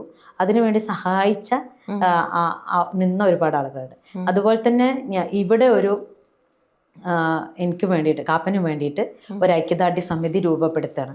അതിന് നിന്ന കുറച്ച് മനുഷ്യരുണ്ട്. ചെക്കുട്ടി സാറ്, അംബിക ചേച്ചി, ഹരിഹരൻ സഖാവ്, അതേപോലെ തന്നെ ശ്രീജ നെയ്യാറ്റിൻകര, അതേപോലെ തന്നെ ഹാരിസ്ക, റെനി, നമ്മളെ റഹ്മത്തുള്ള, KPO, അങ്ങനെ കുറച്ച് ആളുകളുമായിട്ട് അവരൊരു കമ്മിറ്റി രൂപീകരിച്ച് ഒരു കമ്മിറ്റി രൂപീകരിക്കുകയാണ് കാപ്പൻ്റെ കേസുമായിട്ട് ബന്ധപ്പെട്ട് കാര്യങ്ങൾ ഡീൽ ചെയ്യാൻ വേണ്ടിയിട്ട്. അതെനിക്ക് വലിയൊരു ആശ്വാസമായിരുന്നു. എന്താ വെച്ചാൽ എനിക്ക് ഇവിടുന്ന് എങ്ങോട്ട് തുടങ്ങണം, എങ്ങനെ ചെയ്യണം എന്നുള്ളത് അറിയില്ല. ആ സമയത്ത് അവരത് ചെയ്തു. ഒരുപാട് നമ്മൾ ഓരോ പരിപാടികൾ ഇവിടെ നടത്തുകയാണ്. ആ പരിപാടികൾക്ക് ചുക്കാൻ പിടിക്കാൻ അവരുള്ളതുകൊണ്ടാണ് എനിക്ക് അവരെ പിന്നാലെ നടക്കാനും ഒരു ധൈര്യം എങ്ങനെ തുടങ്ങും. അല്ലാതെ വേറൊരാളുകളല്ലല്ലോ ഇതിൻ്റെ പിന്നാലെ നടക്കുന്നത്. അവരുള്ളതുകൊണ്ടാണ് എനിക്കൊരു ധൈര്യമായിട്ട് മുന്നോട്ട് പോകാൻ, കേരളത്തിൽ എന്തൊക്കെ ചെയ്യണം, ഏത് രീതിയിലൂടെ പോകണം, അവരുടെ സമരങ്ങൾ അതിൽ പങ്കെടുത്ത്, അങ്ങനെയാണ് ഇത് മുന്നിലേക്ക് ഇങ്ങനെ പോകുന്നത്. അപ്പോൾ ആ മനുഷ്യരെ ഞാൻ എൻ്റെ ജീവിതത്തിൽ മറക്കാൻ പറ്റാത്ത കുറച്ച് ആളുകളാണ്. അതുപോലെ തന്നെയാണ് മാധ്യമപ്രവർത്തകർ, ഒരുപാട് മാധ്യമപ്രവർത്തകർ തിരുവനന്തപുരത്തുള്ള KUWJയുടെ ഒരുപാട് മാധ്യമ സുഹൃത്തുക്കളുണ്ട്. ആ സമയത്ത് എന്നെ ഹെൽപ്പ് ചെയ്ത മറക്കാൻ പറ്റാത്ത കുറേ. അതുപോലെ തന്നെ രാഷ്ട്രീയ നേതാക്കന്മാർ. ഒന്നുമല്ലാത്ത സമയത്ത് ഞാൻ ഏറ്റവും മറക്കാൻ പറ്റാത്തത്, കാപ്പൻ അറസ്റ്റ് ചെയ്ത സമയത്ത് കൂടെ ഉണ്ട് എന്ന് പറഞ്ഞ കുറച്ച് മനുഷ്യരുണ്ട്. അത് രാഷ്ട്രീയ നേതാക്കന്മാരായാലും പൊതു ആക്ടിവിസ്റ്റുകളായാലും ആ മനുഷ്യരെ എനിക്ക് മറക്കാൻ പറ്റൂല. ആദ്യത്തെ നടത്തുന്നത് നൗഷാദ് അലി, KP, അവർ എൻ്റെ വീട്ടിൽ വന്ന് എന്നെ ആശ്വസിപ്പിച്ച്, പിന്നെ നമ്മൾ മലപ്പുറത്താണ് ആദ്യമായിട്ട് നമ്മൾ ഒരു പരിപാടി നടത്തുന്നത്. അന്ന് MP ആയിരുന്ന പ്രതാപ്, അദ്ദേഹമാണ് വരുന്നത് ആ സമയത്ത് അവിടെ. നൗഷാദ് അലി, അങ്ങനെ കുറച്ച് ആളുകളാണ് വന്നിട്ടുള്ളത്. അന്നാണ് ഞാൻ ആദ്യമായിട്ട് പൊതു ഇടത്തിൽ വന്ന് ഇരിക്കുന്നതും സംസാരിക്കുന്നതും പൊതു. പിന്നെ അത് കഴിഞ്ഞ് ഇങ്ങനെ സംസാരിക്കുന്നു, മാധ്യമങ്ങളോട് സംസാരിക്കുന്നു, എൻ്റെ കാര്യങ്ങൾ ഞാൻ പറയുന്നുണ്ട്. അതുപോലെ തന്നെ FBയിൽ വന്നിട്ട് ലൈവ് ഇടാനൊക്കെ എന്നോട് പറയുമായിരുന്നു, ലൈവിൽ കാര്യങ്ങൾ പറയാൻ. FBയെ തുറക്കാത്ത ഒരാളോട് ലൈവിൽ വരാൻ പറയുമ്പോഴുള്ള ഒരു മാനസികാവസ്ഥ അന്നത്തെ ഒരു സിറ്റുവേഷനിൽ എനിക്കത് പറ്റുന്നില്ലായിരുന്നു. പക്ഷെ എന്നെ ഒരു വട്ടം ശ്രീജ അതേപോലെ ലൈവിൽ എന്നെ കൊണ്ടുവന്നിട്ടുണ്ട്. അതേപോലെ തന്നെ എനിക്ക് മറക്കാൻ പറ്റാത്തൊരു വ്യക്തിയാണ് ജിഷ അബ്ദുൽ മജീദ്, മൈനോറിറ്റിയുടെ. അന്ന് അവർ എനിക്ക് തന്നൊരു സപ്പോർട്ട് ഉണ്ടല്ലോ. ഞാൻ കരഞ്ഞാണ് കട്ടാക്കും, എനിക്ക് കഴിയണില്ല എന്ന് പറഞ്ഞ് ഞാൻ കട്ടാക്കുന്ന ഒരു അവസ്ഥ വന്നിട്ടുണ്ട്. എനിക്ക് ഇപ്പോൾ സാധിക്കണില്ല എന്ന് പറഞ്ഞിട്ട് മാസ്ക് ഒക്കെ ഇട്ടിട്ടാണ് ഞാൻ പോവുക, മുഖമൊക്കെ മറിച്ചിട്ട്. അപ്പോൾ അത് ഞാൻ തീവ്രവാദിയായി. ഒരുപാട് പ്രസവിച്ച് എന്തൊക്കെയോ പറയുന്ന ഒരു വ്യക്തി. നമ്മളെ ഫേസ് ചെയ്യാൻ പോലും ഒരു സോഷ്യൽ ആളുകളോട് സംസാരിക്കാനുള്ള ബുദ്ധിമുട്ടുകൊണ്ടാണ് ഞാൻ മറിച്ചിട്ട്, അല്ലെങ്കിൽ ഇടയ്ക്ക് കരയേണ്ടി വരുന്നൊരവസ്ഥക്ക് വരുമ്പോൾ ഞാൻ കട്ടാക്കി പോകും. അപ്പോൾ വീണ്ടും എന്നെ വിളിച്ചിട്ട് അല്ല എണീക്ക്, അല്ല അത് സാരില്ല എന്നൊക്കെ പറഞ്ഞ് ആശ്വസിപ്പിച്ച് കൊണ്ടുവന്ന ഒരു വ്യക്തിയായിരുന്നു. ഇപ്പോൾ CPMൻ്റെ MP-മാർ തുടക്കത്തിൽ തന്നെ അവിടെയുള്ള ആളുകൾക്ക് കത്തെഴുതി, കേന്ദ്രമന്ത്രിക്ക് പോയിട്ട് കത്തെഴുതി കാര്യങ്ങൾ പറഞ്ഞ് രാകേഷ് MP, ഇളമരം കരീം, ബിനോയ് വിശ്വം സാറ്, ഏറ്റവും കൂടുതൽ എനിക്ക് മനസ്സിൽ പറയാനുള്ളൊരു വ്യക്തി ബിനോയ് വിശ്വം സാറാണ്. കാരണം അതെന്നെ ഒരു കൂടപ്പിറപ്പിന് എന്നോട് കാര്യങ്ങൾ ചോദിച്ച്, എന്നോട് സംസാരിച്ച്, എന്നെ ആശ്വസിപ്പിച്ച് ഇങ്ങനെ ഒപ്പം നിന്നൊരു വ്യക്തിയാണ് ബിനോയ് വിശ്വം സാറ്. അതേപോലെ തന്നെ കോൺഗ്രസ്സിലെ ഒരുപാട് MP-മാർ, ഇപ്പോൾ പേരെടുക്കുമ്പോൾ ഓരോരുത്തരെയും ഞാൻ പറയാൻ മറന്നു പോകും. ഇത് ലീഗിലെ ഒരുപാട് ആളുകൾ, അതൊക്കെ എണ്ണിയാൽ ഇതിലൊക്കെ ഈ ഒരു രാഷ്ട്രീയ പാർട്ടിയിലൊക്കെ ചിലപ്പോൾ നമ്മളോട് സംസാരിക്കാത്തോലും ഇത് ആക്കാത്ത ആളുകളൊക്കെ ഉണ്ട്. പക്ഷേ ഇതിലൊക്കെ ഇൻവോൾവ് ആയിട്ട് ആത്മാർത്ഥമായിട്ട് ഒപ്പം നിന്ന ഒരുപാട് മനുഷ്യരുണ്ട്. അത് ഞാനൊരു രാഷ്ട്രീയമായിട്ടല്ല കാണുന്നത്, മനുഷ്യത്തുള്ള കുറച്ച് ആളുകളായിട്ടാണ് ഞാൻ കാണുന്നത്. എനിക്ക് മനസ്സുകൊണ്ട് കുറച്ച് അടുത്ത ആളുകളെന്ന് പറയാനുള്ളത് നമ്മളെ വഹാബ് MP ആണ്. അദ്ദേഹത്തെ കാണാൻ പോകുമ്പം അദ്ദേഹം പറയുന്നൊരു വാക്കുണ്ട്, റെയ്ഹാന ഇവിടെ വരണം എന്നൊന്നുമില്ല. അതായത് എൻ്റെ വന്ന് ഒരു MP എന്നുള്ള അതിൽ വന്നുകൊണ്ട് എന്നോട് സംസാരിച്ചിട്ട് വേണം ഞാൻ പ്രവർത്തിക്കണം എന്നല്ല. എല്ലാവരുടെയും ഇങ്ങനെ ഒരു പ്രശ്നങ്ങൾ വന്നുകൊണ്ട് നിൽക്കുന്നുണ്ട്. അപ്പോൾ എനിക്ക് ചെയ്യാൻ പറ്റുന്ന കാര്യങ്ങൾ ഞാൻ ചെയ്തോളാം. ഈ കോവിഡ് സമയത്ത് കാപ്പന് എയിംസ് ഹോസ്പിറ്റലിൽ വലിയൊരു പിന്നെ കോടതിയിലെ കാര്യങ്ങളൊക്കെ കഴിഞ്ഞ് അദ്ദേഹത്തെ എയിംസ് ഹോസ്പിറ്റലിലേക്ക് ആക്കുന്നുണ്ട്. ആ സമയത്ത് സുപ്രീം കോടതിയിൽ നിന്ന് പറഞ്ഞിരുന്നത് ഭാര്യയ്ക്ക് അദ്ദേഹത്തെ പരിചരിക്കാൻ പറ്റും എന്നുള്ള ഒരു ഇതിലാണ്. അങ്ങനെയാണ് ഞാൻ അത്രയും വലിയൊരു അവിടെ കോവിഡായിട്ട് ഡൽഹിയിലേക്ക് ആർക്കും കടക്കാൻ പറ്റുന്നില്ല. അവിടെയുള്ള മാധ്യമപ്രവർത്തകരൊക്കെ കോവിഡ് വന്ന് ഓരോ റൂമുകളിൽ കിടക്കുകയാണ്. ബാക്കിയുള്ളൊരു നാട്ടിലാണ്, ആളുകളില്ല. യൂണിയനിലെ ആളുകൾ കുറവുള്ളൊരു ടൈമാണ് ആ സമയത്ത്. ഞാൻ പോകുന്ന സമയത്ത് ഞാൻ വഹാബ് MP സാജു വഴിയാണ്, വഹാബ് നമ്മളെ അഹമ്മദ് സാജു ഉണ്ട്. ഞാൻ പറഞ്ഞില്ലേ, ഓരോ രാഷ്ട്രീയ പാർട്ടിയിലും ഒരുപാട് നല്ലൊരു മനുഷ്യരുണ്ട്. എനിക്കെന്തെങ്കിലും പറയാൻ പറ്റാവുന്ന കുറച്ച് ആളുകളോട് ഞാൻ സംസാരിക്കാറുള്ളൂ. അങ്ങനെ സാജുവിനോട് ഞാൻ പറയുമ്പോൾ നമ്മൾ വഹാബ് MP ആണ് എനിക്ക് അവിടെ റൂം റെഡിയാക്കി തരുന്നത്. അപ്പോൾ അദ്ദേഹത്തിൻ്റെ വണ്ടി ഡ്രൈവർ എയർപോർട്ടിലേക്ക് വരുന്നു. ആ ഒരു സമയത്ത് ഞാൻ കൊല്ലപ്പെടുമെന്ന് വരെ പറഞ്ഞിട്ടുണ്ടായിരുന്നു. അത്രയും എന്നെ എല്ലാവരും വാച്ച് ചെയ്യുന്നുണ്ട്, ഞാനൊന്നും അറിയുന്നില്ല. ഞാൻ അതിൻ്റേതായ ഒരു രീതിയിലൂടെ പോകുന്നു. അപ്പോൾ വഹാബ് MP സാറാണ് എനിക്ക് അന്ന് അവിടെ ഫ്ലാറ്റ് താമസിക്കാൻ, എനിക്കും മകനും താമസിക്കാൻ, അത്രയും ക്രിട്ടിക്കലായൊരു പ്രശ്നമായതുകൊണ്ട് അവിടെ താമസിക്കാനൊന്നും പറ്റുന്നില്ലായിരുന്നു. ആ സമയത്ത് 2-3 ദിവസം ഞാൻ വഹാബ് MPൻ്റെ വീട്ടിലായിരുന്നു. ഹോസ്പിറ്റലിലേക്ക് പോയിരുന്ന അദ്ദേഹത്തിൻ്റെ ഡ്രൈവറായിരുന്നു എന്നെ ഹെൽപ്പ് ചെയ്തിരുന്നത് പോവാനും വരാനൊക്കെ. എയിംസ് ഹോസ്പിറ്റലിൽ പോയിട്ട് ഞാനും മകനും ഒന്നും ചെയ്യാൻ പറ്റില്ല. അവിടെ പോലീസുകാരോട് മണിക്കൂർ കണക്കിനാണ് ഞാൻ അവിടെ ഇരുന്നിട്ടുള്ളത്. ഒരു ദിവസം മുഴുവൻ ഇരുന്ന് പോലീസുകാർ പെർമിഷൻ വാങ്ങാനും കൈയും കാലും കാണാൻ പറ്റിയിട്ടില്ലെങ്കിലും പിന്നെ 3 ദിവസം കഴിഞ്ഞു MPൻ്റെ വീട്ടിൽ നിന്ന് എനിക്ക് ഇറങ്ങേണ്ടി വന്നു സാഹചര്യവശാൽ. പിന്നെ എനിക്ക് അഭയം തരാൻ അവിടെ ഉണ്ടായിരുന്നത് ഒരു ജേർണലിസ്റ്റ് ആയിരുന്നു. അവരും അവരുടെ ഭർത്താവും ഒരു കുടുസ് മുറിയിലാണ് താമസിക്കുന്നത്. അപ്പോൾ മണികണ്ഠനെ ഏൽപ്പിച്ച് തന്ന 2 വ്യക്തി, ഒരു ഭർത്താവും ഭാര്യയും, അവരെനിക്ക് എന്താ പറയുക, അവരുടെ റൂമിൽ പിന്നെ ഒരാൾക്ക് കിടക്കാൻ സ്ഥലമില്ല. അത്രയും സമയത്ത് ബാക്കിയുള്ള ദിവസങ്ങളിൽ ഞാൻ അവിടെയാണ് താമസിക്കുന്നത്. അങ്ങനെ എന്താ പറയുക, കുറേ മനുഷ്യർ. അത് ഇപ്പോൾ ഒരു സമയത്ത് ഞാൻ പറഞ്ഞു വിചാരിച്ചിട്ട് തീരാൻ മാത്രമല്ല, ഞാൻ പോയ വഴികളും കടന്നു പോയത് എത്രത്തോളമാണ് എന്നുള്ളതൊക്കെ എഴുതിയെടുക്കുമ്പോൾ മാത്രം മനസ്സിലാവുന്നതാണ്. രാഹുൽ ഗാന്ധി നമ്മൾ വയനാട് വെച്ച് അവിടെ പോയിട്ടും കുറേ ആളുകളെ നമ്മൾ പോയി. അമ്പേച്ചി ഞാനും എൻ്റെ അയൽവാസി ലൈവ് ഇടുന്നുണ്ട്. വല്ലാത്തൊരവസ്ഥയായിരുന്നു അന്നൊക്കെ. എന്താണ്, അന്നൊന്നും കാപ്പനെ കുറിച്ചിട്ട് അറിയില്ല, കാപ്പന എവിടെയെന്ന് പറയില്ല. പക്ഷെ നമ്മൾ രാഹുൽ ഗാന്ധിയെ കാണാൻ പോയ ആ ലൈവാണ് കാപ്പന് ജീവൻ തിരിച്ചു കിട്ടിയ ഒരു അവസ്ഥ. എന്താ വെച്ചാൽ കാപ്പന ആ സമയത്ത് കിടക്കുന്നത് ഈ 45 ദിവസം ഒരു സ്കൂളിൻ്റെ ഉള്ളിലെ ഒന്നും കുളിയില്ല, കുളിച്ചിട്ടില്ല, ഒന്നുമില്ല, ബാത്റൂമിൽ പോകാൻ പറ്റണില്ല, ഒരു അതിൻ്റെ ഉള്ളിൽ തന്നെയുള്ള ഒരു ഇതിൽ അങ്ങനെ കുടുക്കി കുറേ ആളുകളെ അതിലടക്കി വെച്ചിരിക്കുകയാണ്. കോവിഡിൻ്റെ ഇതൊന്നും പറഞ്ഞിട്ടാണ് അവരെ വെച്ചിട്ടുള്ളത്. അപ്പം അങ്ങനത്തെ ഉള്ളിൽ നമ്മളെ വിൽസാറ് പിന്നെ പോവാണ് കോടതിയുടെ അനുമതിയോടെ അദ്ദേഹത്തിന് കാണാനുള്ളൊരു പെർമിഷൻ. പക്ഷെ കണ്ടിട്ടൊന്നുമില്ല. പുറത്ത് നിന്ന് ജനലിൻ്റെ ഉള്ളിൽ കൂടെ ഒരുപാട് മുഖങ്ങൾ ഇങ്ങനെ ഞങ്ങളെ രക്ഷിക്കൂ എന്നുള്ള മട്ടിൽ നിൽക്കുന്ന സമയത്ത് കാപ്പൻ്റെ മുഖമാണ് അതുവരെ കണ്ടിട്ടുള്ളൂ. കാപ്പൻ്റെ ഫോട്ടോ ആണ് നമ്മളെ വക്കീൽ. ആ ഇത് വെച്ചിട്ട് ഇതാണ് ആള്, ഒരു മിന്നായം പോലെ കാപ്പനെ കണ്ടു എന്നതാണ് എന്നോട് പറഞ്ഞത്. ഞാനൊരു മിന്നായം പോലെ കാപ്പനെ കണ്ടു എന്ന് എന്നെ വിളിച്ചിട്ട് പറഞ്ഞത്. അപ്പോൾ ആ സമയത്തും കാപ്പന് ഒരു പോലീസ് കോൺസ്റ്റബിളായിട്ടുള്ള, അതായത് ഞാൻ എപ്പോഴും ഈ ഒരു കാര്യത്തിൽ വിചാരിക്കുന്ന ഒരു കാര്യമുണ്ട്. ഞാനൊരു ദൈവവിശ്വാസിയാണ്. അതുകൊണ്ട് തന്നെ ദൈവമായിട്ട് ഓരോ മാലാഖമാരെ കാപ്പൻ്റെ വിഷയത്തിൽ, കാപ്പൻ്റെ കേസിൽ ഓരോ മാലാഖമാരെ ഇറക്കിയെന്ന് ഞാൻ എപ്പോഴും പറയാറുണ്ട്. അങ്ങനെയുള്ളൊരു മാലാഖയാണ് ആ പോലീസ്. ആ പോലീസ് ആ സമയത്ത് കാപ്പനെ വിളിച്ചിട്ട് ഫോണിൽ കാണിച്ചു കൊടുക്കുകയാണ് പെട്ടെന്ന്. ഇതാ നിൻ്റെ ഭാര്യയും കുട്ടികളുമാണല്ലോ ഇത്, രാഹുൽ ഗാന്ധിനെ കാണുന്നുണ്ട് എന്നുള്ള ഹിന്ദിയിൽ പറഞ്ഞു കൊടുക്കുക. അത് കണ്ടപ്പോഴാണ് കാപ്പന് ഒരാശ്വാസമായത്. കാരണം അതുവരെ കാപ്പ മനസ്സിലാക്കുന്നില്ല എനിക്ക് വേണ്ടി ആരെങ്കിലും സംസാരിക്കുന്നുണ്ടോ, എന്താണ് പുറം ലോകത്ത് സംഭവിക്കുന്നത്, കാപ്പന് ഒന്നും ചെയ്യാൻ പറ്റുന്നില്ല, പുറം ലോകമായിട്ടൊരു ബന്ധവുമില്ല. ഞാൻ അറിയുന്നുണ്ടോ, കുടുംബങ്ങൾ അറിഞ്ഞിട്ടുണ്ടോ, അറസ്റ്റ് നടന്നെന്ന് അറിഞ്ഞിട്ടുണ്ടോ, ഞാൻ എവിടെയാണെന്നുള്ളത് അറിയോ, ഇതൊന്നും കാപ്പനറിയില്ല. അതോടെ കാപ്പന് സമാധാനമായി. അതല്ല, ഇത് അവള് പുറത്ത് ഉണ്ട്, ഇവരൊക്കെ സംസാരിക്കുന്നുണ്ട്, പുറം ലോകം അറിഞ്ഞിട്ടുണ്ട് എനിക്കെങ്ങനെ സംഭവിച്ചു എന്നുള്ളത് കാപ്പന് വലിയൊരു ആശ്വാസമായിരുന്നു. അങ്ങനെയുള്ളൊരു ഒരു ഒരു ഭാഗം. പിന്നെ നമ്മളെ വക്കീൽ ഓരോ സമയത്ത് അതേപോലെ തന്നെ സുപ്രീം കോർട്ടിൽ വിൽസ്താർ നടക്കുന്നു. അതേപോലെ തന്നെ ഒരു സമയത്ത് നമ്മൾ താഴെ കോടതിയിലൂടെ വരണം കേസ്. അപ്പോൾ ആ സമയത്ത് ഓരോ ഭാഗത്തും നമുക്ക് ഓരോ വക്കീൽമാരെ വെക്കേണ്ട അതുണ്ട്. ഇത് യൂണിയനാണ് ഏർപ്പെടുത്തിയത്.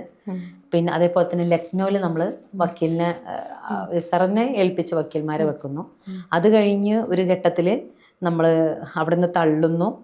ഹേബിയസ് കോർപ്പസ് ഹർജിയും തള്ളി നമ്മൾ താഴെ നിന്ന് തന്നെ വരികയാണ്.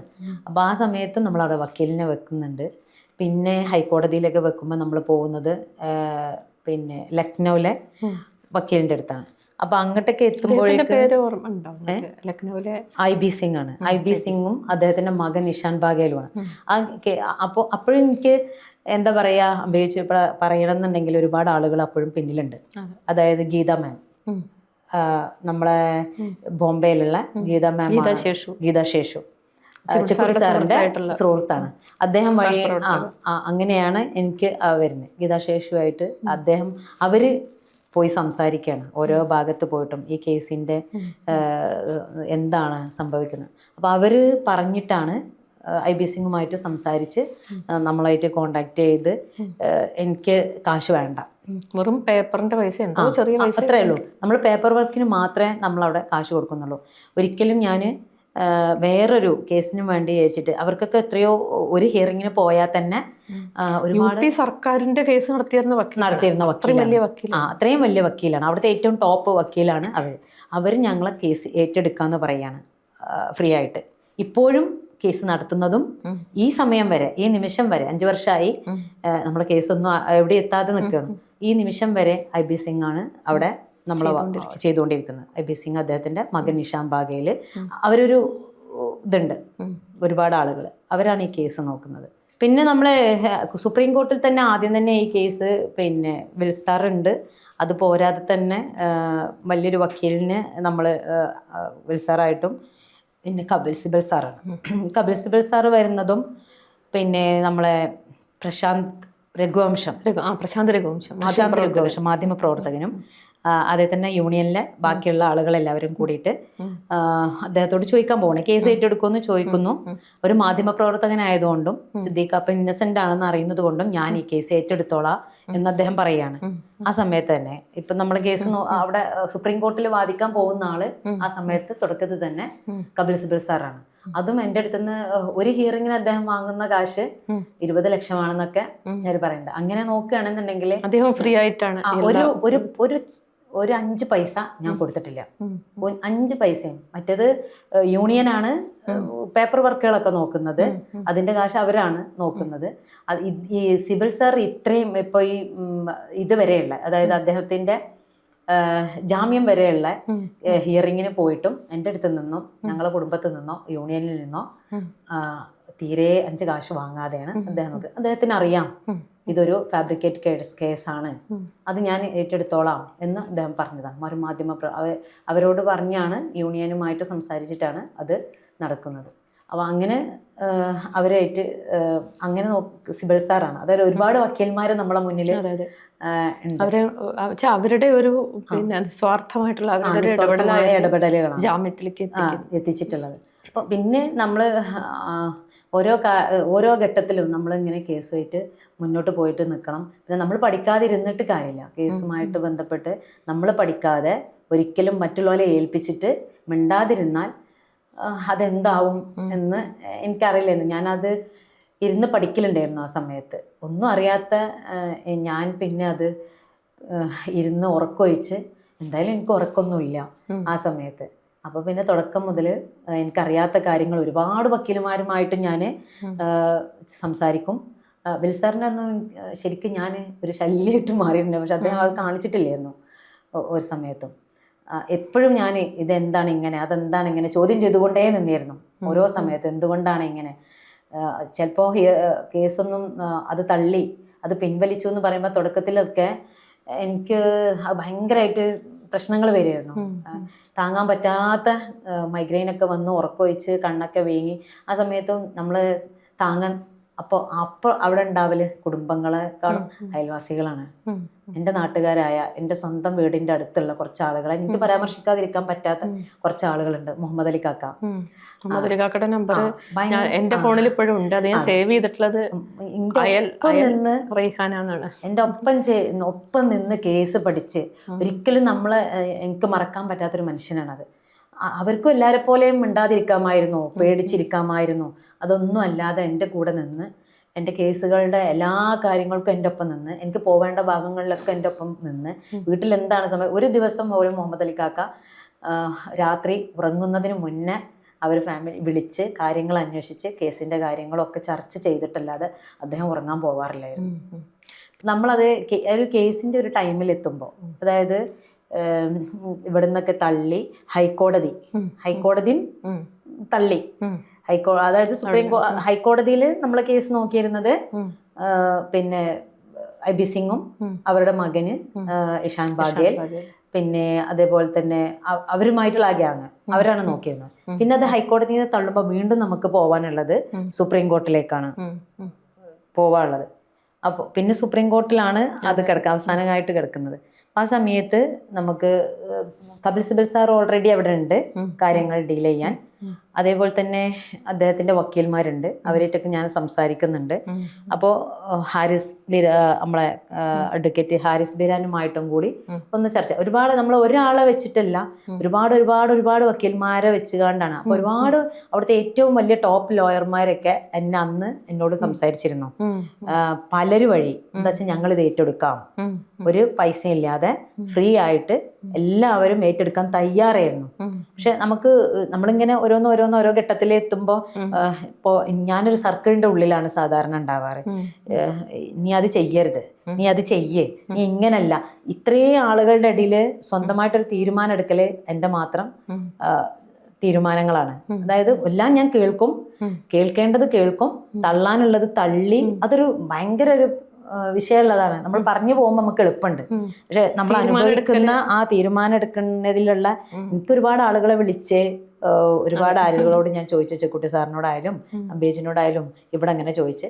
അപ്പുറത്ത് ജിഗീഷ്, പിന്നെ അതേപോലെ തന്നെ മണിയാണ്ടന്, പ്രശാന്ത് ഗോംഷ്, അങ്ങനെയുള്ള കുറേ ആളുകൾ, അവരോട് സംസാരിക്കും, ഇവിടെ ഇവരോട് സംസാരിക്കും. എല്ലാവരോടും സംസാരിച്ചിട്ട് എനിക്കൊരു സ്വന്തമായിട്ടൊരു തീരുമാനത്തിൽ ഞാൻ എത്തും. അവിടെ ഞാൻ കാണുന്നത് എൻ്റെ ദൈവത്തിൻ്റെ മാർഗ്ഗം, ദൈവത്തിൻ്റെ ഒരു കയ്യൊപ്പാണ് കേട്ടോ.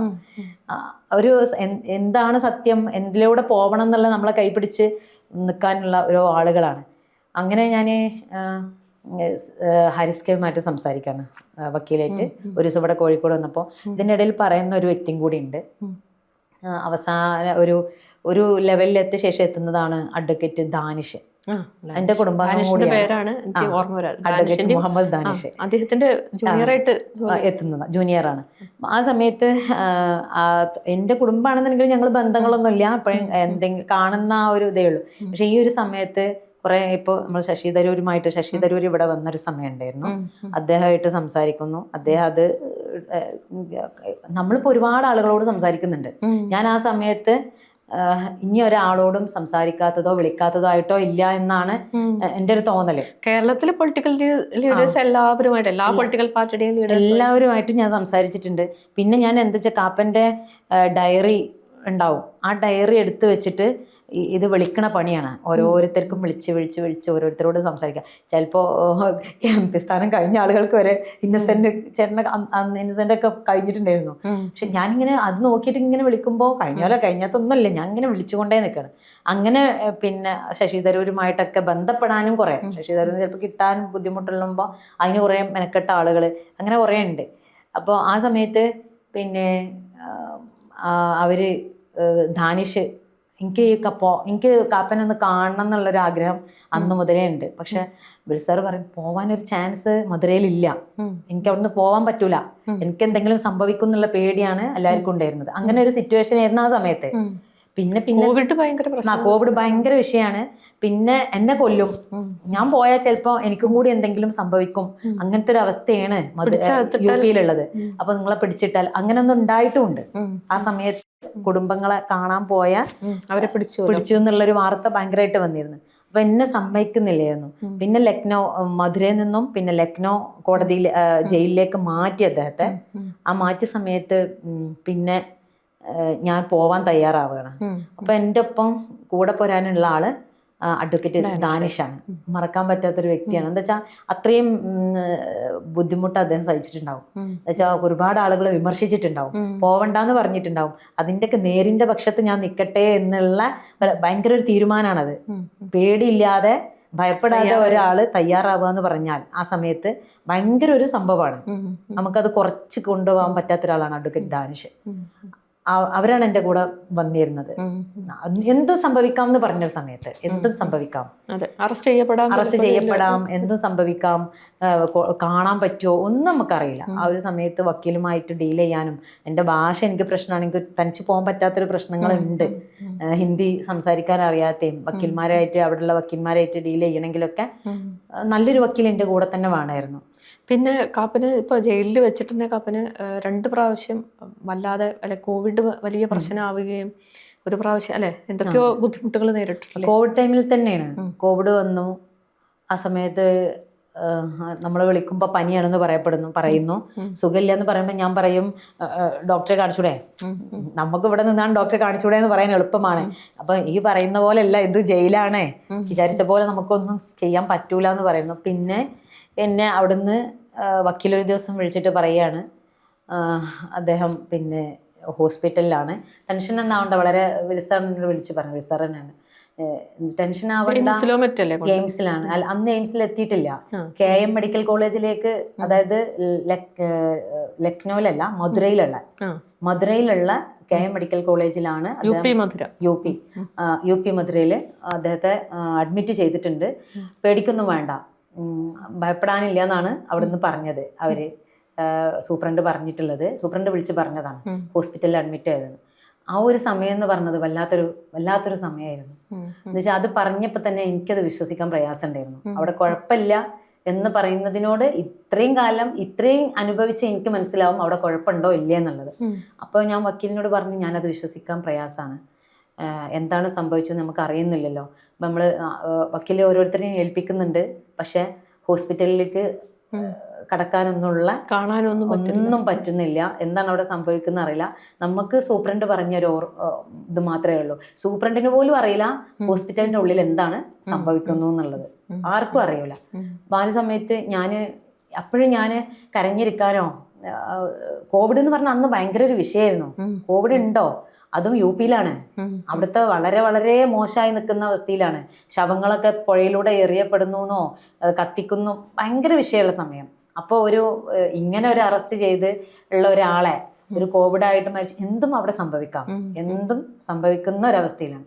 ഞാൻ ആ സമയത്ത് തന്നെ പെട്ടെന്ന് വക്കീൽ എന്നോട് അത് വിളിച്ച് പറയുന്ന സമയത്ത് തന്നെ ഫോൺ വെച്ചിട്ട് നേരെ ഞാൻ വിളിക്കുന്നത് MP ET മുഹമ്മദ് അദ്ദേഹത്തിനോട് ഞാൻ പറയുന്നു, ഇങ്ങനെ സംഭവിച്ചിട്ടുണ്ട്. ആദ്യം ഞാൻ പറയുന്നത് യൂണിയനോട് യൂണിയൻ അറിഞ്ഞിട്ടുണ്ട്.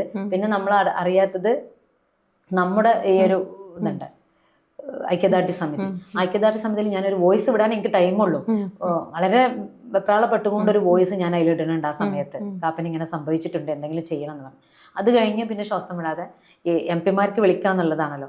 അപ്പം ഞാൻ ETക്ക് വിളിച്ചു, അദ്ദേഹത്തിന് വിളിച്ചിട്ട് ഞാൻ പറഞ്ഞു ഇങ്ങനെയൊക്കെ. അപ്പോൾ എന്നോട് പറഞ്ഞു വക്കീലിൻ്റെ നമ്പർ തരീന്ന് പറഞ്ഞു. ഞാൻ വിൽസാറ് നമ്പർ കൊടുത്തിട്ട് അദ്ദേഹം സംസാരിച്ചിട്ട് പിന്നെ വീണ്ടും എനിക്ക് വിളിക്കുന്നുണ്ട്. പിന്നെ അവർ പറയുന്നത് കുഴപ്പമില്ല എന്നാണ്. പക്ഷെ ഞാനപ്പോൾ പിന്നെ ETനോട് അപ്പം തന്നെ പറഞ്ഞിട്ടുണ്ട്, നിങ്ങളൊരു MP ആണ്, നിങ്ങൾക്ക് എന്ത് ചെയ്യാൻ പറ്റും അത് നിങ്ങൾ ചെയ്യണം, ഞാനത് വിശ്വസിക്കുന്നില്ല എന്ന് ഞാൻ പറയുന്നുണ്ട്.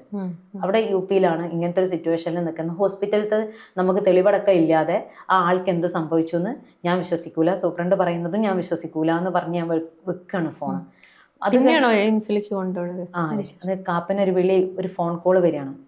അത് ആ ETക്ക് വിളിച്ചപ്പോഴേക്കന്നെ ഫോൺ വെച്ചപ്പോൾ തന്നെ എനിക്ക് കാപ്പൻ്റെ ഒരു വിളി, അതായത് ഹോസ്പിറ്റലിൽ നിന്നും ഒരാളെ ഫോണിൽ നിന്ന് കാപ്പൻ വിളിച്ചിട്ട് ഇത്രമാത്രം എന്നോട് പറയുകയാണ് ആ സമയത്ത് തന്നെ. ഞാൻ ഇങ്ങനെയാണ് ഹോസ്പിറ്റൽ ഞാൻ അറിയാമെന്ന് പറഞ്ഞു. അത് പറഞ്ഞപ്പോൾ എനിക്ക് വളരെ പ്രശ്നത്തിലാണ്, എൻ്റെ കയ്യും കാലൊക്കെ കെട്ടിയിട്ടിട്ടുണ്ട്, ഞാൻ ഭയങ്കര പ്രശ്നത്തിലാണ് നിൽക്കുന്നത്, എനിക്കൊന്നും വേണ്ട, എനിക്കൊരു ചികിത്സയും വേണ്ട, പിന്നെ എങ്ങനെയെങ്കിലും ജയിലിലേക്ക് ആക്കാനൊന്ന് പറ വക്കീലിനോടെന്ന് പറഞ്ഞിട്ട് വെക്കുകയാണ് ഫോൺ. പിന്നെ ആ ഫോണ് എന്താണെന്നൊന്നും പറയാൻ മൂപ്പർക്ക് സമയമില്ല, ഒന്നുമില്ല. പിന്നെ ഞാൻ വേറൊരു തൂപ്പുകാരൻ്റെ ഫോൺ കയ്യിലുള്ള കാശ് കൊടുത്തിട്ട് പിന്നെ തൂപ്പുകാരനോട് ഒന്ന് ഫോൺ കോൾ ചെയ്യാൻ പറയേണ്ടതാണ്, എൻ്റെ വക്കീൽ നിങ്ങൾക്ക് കാശ് തരും, നിങ്ങൾക്ക് വക്കീൽ GPay നമ്പർ കൊടുത്താൽ മതി, വക്കീൽ കാശ് തരും, എനിക്കൊരു കോൾ ചെയ്യണമെന്ന് പറഞ്ഞിട്ടാണ് മൂപ്പര് സംസാരിക്കുന്നത്. അങ്ങനെ കിട്ടിയ ആ ഒരു ഫോൺ കോൾ ഇല്ലെങ്കിൽ ഇന്ന് ചിലപ്പോൾ കാപ്പൻ ജീവനോടെ ഉണ്ടാവുമോ എന്ന് എനിക്കറിയില്ല. അങ്ങനത്തെ ഒരു സിറ്റുവേഷനിലായിരുന്നു അന്ന് കാപ്പൻ. ഒരു ഇടുങ്ങിയൊരു റൂമിൽ കെട്ടിയിട്ടിട്ട് മൂത്രമൊഴിക്കാൻ പോലും പറ്റാതെ ചികിത്സകളില്ലാത്ത ഒരു സിറ്റുവേഷനിലാണ് അന്ന് കാപ്പൻ കഴിഞ്ഞു പോയത്. അതൊക്കെ കാപ്പനാണ് കൂടുതലായിട്ട്, കാപ്പൻ ചിലപ്പം പറയാറില്ല ഞാൻ അനുഭവിച്ചത് ഒരാൾക്ക് പറഞ്ഞെടുത്താൽ മനസ്സിലാവില്ല എന്നാണ് പറയുന്നത്. അത് ശരിയാണ്. ഇപ്പം ഞാൻ അനുഭവിച്ചതായാലും ഞാൻ എത്ര വിശദീകരിച്ചാലും അത് അനുഭവിച്ചവർക്ക് മാത്രമല്ല, അത് മറ്റുള്ളവർക്ക് മനസ്സിലാക്കാനും ബുദ്ധിമുട്ടുണ്ടാകും. അല്ലെങ്കിൽ അതേ പാതയിലൂടെ കടന്നുപോയ ഒരാൾക്ക് മാത്രമേ അത് എത്രത്തോളം എന്നുള്ളത് മനസ്സിലാവുള്ളൂ. അല്ലാത്തൊരാൾക്ക് അത് എത്രയായാലും മനസ്സിലാക്കാൻ ബുദ്ധിമുട്ടുണ്ട്. അത് റൈഹാൻ തന്നെ പറയുന്നുണ്ട് ഒരിക്കല്. ഇപ്പോൾ കാപ്പൻ്റെ അറസ്റ്റ് വരെ ഇന്ത്യയിൽ നടക്കുന്ന ഇതുപോലെ ഒരുപാട് മനുഷ്യർ, നിരപരാധികളായിട്ടുള്ള ഒരുപാട് മനുഷ്യർ ജയിലുകൾ കിടക്കുന്നുണ്ട്. അപ്പോൾ ഇത്തരം സാഹചര്യങ്ങളിൽ കൂടെ ഒരുപാട് ആൾക്കാർ, ഒരുപാട് കുടുംബങ്ങൾ പോകുന്നുണ്ട്. റെഹാനത്തിൻ്റെ കുടുംബം അനുഭവിച്ച അതേ അനുഭവങ്ങൾ അല്ലെങ്കിൽ അതിലും മോശമായിട്ടുള്ള അനുഭവങ്ങളായിട്ട് ഒരുപാട് പേര്. അപ്പോൾ അത് തിരിച്ചറിവ്, അല്ലെങ്കിൽ ഇത് ഇത്തരം ഒരു കടുത്ത അനീതി കൂടെയാണ് നാട് പോണത് എന്നുള്ളൊരു തിരിച്ചറിവിലേക്ക് എത്താൻ ഈ ഒരു കാപ്പൻ്റെ അറസ്റ്റോട് കൂടിയാണ് റെഹാനത്ത് ഒരു യാഥാർത്ഥ്യം തിരിച്ചറിയുന്നതെന്ന് പറയുന്നത്. സ്വന്തം അനുഭവം അല്ലേ, അത് ഒരു സ്വന്തം അനുഭവം വന്നപ്പോൾ മാത്രമാണ് അതിൻ്റെ ഒരു ആഴം അറിയണത്. അപ്പോൾ അതെ, കാപ്പൻ്റെ അനുഭവം കാപ്പൻ പറയുമ്പോൾ മാത്രമാണല്ലോ അറിയുള്ളൂ. അത് നമ്മൾ അനുഭവിച്ചറിയുമ്പോൾ മാത്രമേ അറിയുള്ളൂ. അതുവരെ നമുക്ക് അവിടെ അറസ്റ്റ് നടക്കുന്നു, ഇവിടെ അറസ്റ്റ് നടക്കുന്നു, പാവം അത്രത്തോടെ കഴിഞ്ഞു. അതിൻ്റെ ഉള്ളിൽ അവരുടെ കുടുംബം അനുഭവിക്കുന്ന വേദനകൾ, ജയിലിൽ കിടക്കുന്നത് ഒരു ഭാഗത്ത്, ജയിലിൽ അനുഭവിക്കുന്നതിനേക്കാളും അപ്പുറത്ത് സമൂഹത്തിൻ്റെ ഉള്ളിൽ അനുഭവിക്കുന്ന ഒരു പ്രശ്നമുണ്ടല്ലോ, അത് ഭയങ്കരമാണ്. നമ്മളത് അനുഭവിക്കുമ്പോൾ മാത്രമേ നമുക്ക് മനസ്സിലാവുള്ളൂ. സമൂഹത്തിൽ നിന്ന് കിട്ടുന്ന, ഇപ്പോൾ എനിക്ക് കിട്ടിയ ഒരു പ്രിവിലേജ് പോലും കിട്ടാത്ത ഒരുപാട് മനുഷ്യരുണ്ട്. പറയാൻ പറ്റാത്ത, ഇത് മാധ്യമപ്രവർത്തകൻ എന്നുള്ളത് കൊണ്ട് തന്നെ എനിക്ക് സംസാരിക്കാൻ പറ്റിയിട്ടുണ്ട്. പക്ഷെ ഇതൊന്നും സംസാരിക്കാൻ പറ്റാതെ, വീടിനുള്ളിൽ ഒന്നും ചെയ്യാൻ പറ്റാതെ നിന്ന കുറേ മനുഷ്യരുണ്ട് ഇപ്പോഴും. ഇപ്പോൾ ഇതൊക്കെ പറയുമ്പോൾ അത് തീവ്രവാദിയായിട്ടല്ലേ, അതെന്തോ ഇല്ലാതെ അവിടെ കിടക്കൂല, അങ്ങനെയാണല്ലോ പറച്ചില്. ഒന്നുമില്ലാതെ ഇങ്ങനെ കൊണ്ടുപോകുമോ? അങ്ങനെയാണല്ലോ, എന്തെങ്കിലുമൊക്കെ കാണും. കാപ്പൻ്റെ കാര്യത്തിലും അങ്ങനെയാണ് പറഞ്ഞിരുന്നത്, എന്തെങ്കിലുമൊക്കെ കാണൂലേ, ഒന്നുമില്ലാതെ ഇപ്പോൾ പറയില്ല. പക്ഷെ ഇതിനെ കുറിച്ചിട്ട് സംസാരിക്കാനോ ഒന്നും പറ്റാത്ത ഒരുപാട് അവരുടെ ഭാര്യമാർ, മക്കൾ, അവരുടെ കുടുംബം, ഉമ്മ ഉപ്പൊക്കെ കടന്നു പോകുന്ന ഒരു വഴികൾ എനിക്ക് മനസ്സിലായി. എനിക്ക് അവരെ കാണുമ്പോൾ എനിക്ക് സങ്കടം സഹിക്കാൻ പറ്റാത്തൊരവസ്ഥയാണ്. ഒന്നും ചെയ്യാൻ പറ്റാത്ത, ഇതൊക്കെ അനുഭവിച്ചാണല്ലോ. എന്നെങ്കാളും അനുഭവിച്ചവർ, ഇതിന് മുന്നൊക്കെ അനുഭവിച്ച ഒരുപാട് അറസ്റ്റുകൾ നടന്നിട്ടുണ്ട്. തീവ്രവാദിയായിട്ട് മുദ്ര ചാർത്തപ്പെട്ട, അങ്ങനെ തന്നെയാണെന്ന് സമൂഹം വിശ്വസിക്കുന്ന കുറേ ആളുകൾ. അപ്പോൾ അവരുടെയൊക്കെ അവസ്ഥ, അവരുടെ കുടുംബം പോകുന്ന അവസ്ഥകളൊക്കെ ഞാൻ അനുഭവിച്ചപ്പോഴാണ് എനിക്ക് അത് മനസ്സിലാവുന്നത്, മറ്റുള്ളവർ എത്രത്തോളം അനുഭവിച്ചിട്ടുണ്ടാവും എന്നുള്ളത്. ഇപ്പോൾ അന്ന് കൂടെ അറസ്റ്റ് ചെയ്യപ്പെട്ട എല്ലാവരും ഇപ്പോൾ കേസുമായിട്ട് പോകുന്നവരെല്ലാവരും പുറത്താണല്ലോ അല്ലേ? അതെ, 5 പേരായിരുന്നു. കാപ്പൻ്റെ മോചനത്തിന് മുന്നേ, ജാമ്യത്തിന് മുന്നേ തന്നെ അദ്ദേഹത്തിൻ്റെ ഡ്രൈവർ ആലം എന്ന് പറയും, ഒരു പാവം മനുഷ്യൻ, അതിൻ്റെ അന്നന്നത്തെ അന്നം നോക്കി ജീവിക്കുന്ന ഒരു ടാക്സി ഡ്രൈവർ, വെറും ഒരു ടാക്സി ഡ്രൈവർ. അദ്ദേഹം കിടന്നു 2.5 വർഷം അവിടെ. ആദ്യം ജയിലിൽ നിന്ന് മോചനമാവുന്നത് അവരാണ്. അതിനുശേഷം കാപ്പൻ, പിന്നെ ഓരോരുത്തരും. UAPA കേസിൻ്റെ ഒരു ഇതെന്താന്ന് വെച്ചാൽ അവർ ഒരുപാട് കാര്യങ്ങൾ എടുത്തിടും. പിന്നെ അത് തെളിയിച്ചു കൊണ്ടല്ല, നമ്മുടെ മാത്രം ബാധ്യതകളാണ്. അവർ എത്രത്തോളം ആണ് ചാർജ് FIR ഇട്ടിരുന്നുള്ളതും ചാർജ് ഷീറ്റിൽ എന്തെല്ലാം ഉണ്ടായിരുന്നു അത് വായിക്കാൻ മാത്രമല്ല, അത്രമാത്രം കേരളത്തിൽ എവിടേക്കോ സംഭവിച്ചത് മുഴുവനും ഈ ചാർജ് ഷീറ്റിലുണ്ട്. അങ്ങനെയാണ് അതൊരിക്കലും അതിന് ഒരുപാട് 50 സാക്ഷികളും ഉണ്ട്. അത് പോലീസുകാരാണ്, അവിടുത്തെ യുപിയിലെ പോലീസുകാരാണ്. അതുകൊണ്ട് തന്നെ അത് എത്രത്തോളം എങ്ങനെ വലിയൊരു പെട്ടിയിലാണ്.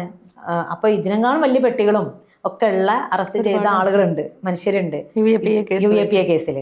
പിന്നെ അപ്പോൾ ഭയങ്കരമായിട്ട് നമുക്കൊന്നും ചെയ്യാൻ പറ്റാത്ത മനുഷ്യാവകാശ ലംഘനങ്ങൾ തന്നെ നടന്നുകൊണ്ട് നിൽക്കുക, അതിനെതിരെ സംസാരിക്കാൻ ആരും ഇല്ലാത്തൊരവസ്ഥ, അല്ലെങ്കിൽ ആ കുടുംബത്തിനൊന്നും പറയാൻ പറ്റാത്തൊരവസ്ഥ, ആ കുടുംബത്തിനെ അങ്ങോട്ട് ഒറ്റപ്പെടുത്തിയിടുകയാണ്.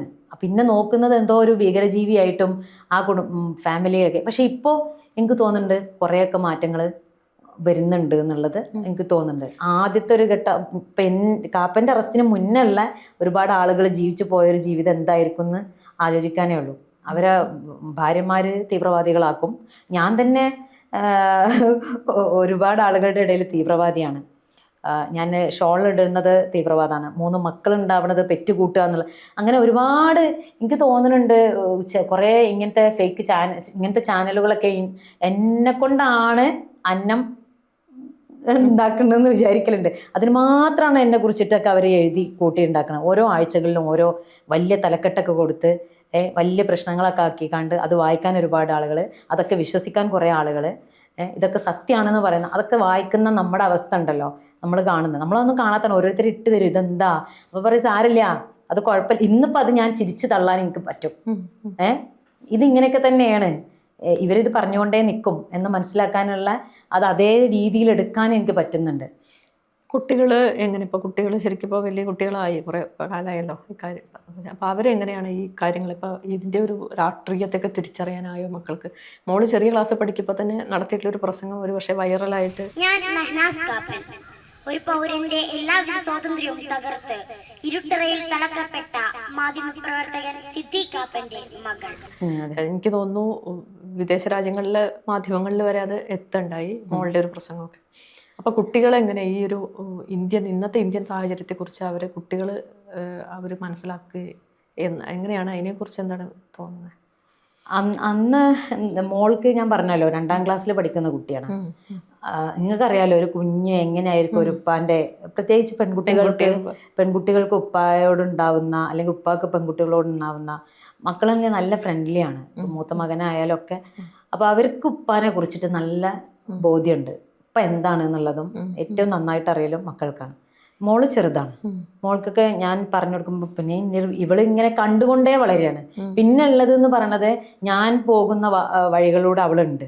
അവളിങ്ങനെ മനസ്സിലാക്കി കൊണ്ടുവരികയാണ്. മക്കളായാലും രണ്ടാമത്തെ മക്കളൊക്കെ ഒരു ആദ്യമൊക്കെ എന്താന്നുള്ളതായാലും പിന്നെ അവളെന്നെ എവിടെയും തോൽക്കാൻ പറ്റാത്തൊരു രീതിയിലാവണമെന്ന് അവളും ചെറിയ കുട്ടിയാകുമ്പോൾ തന്നെ മനസ്സിലാക്കിയെടുക്കുകയാണ്. ഇതാണ് അവസ്ഥ എന്നുള്ളത് മനസ്സിലാക്കിയെടുക്കുകയാണ്.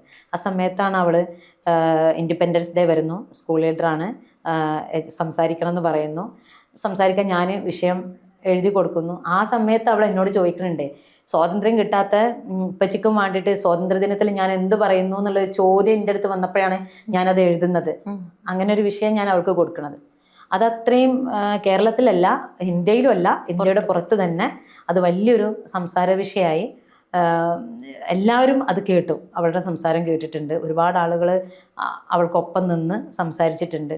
അതൊക്കെ ഒരു നിമിത്തമായിട്ടാണ് മനസ്സിലാക്കുന്നത്. അപ്പോൾ കുട്ടികൾ രാഷ്ട്രീയമായിട്ട് മുന്നോട്ട് എന്താണ് നടക്കുന്നത് എന്നുള്ള ഏറ്റവും നല്ല ബോധ്യം കുട്ടികൾക്ക് വന്നുകൊണ്ടേ നിന്നു ഏത് സമയത്തും.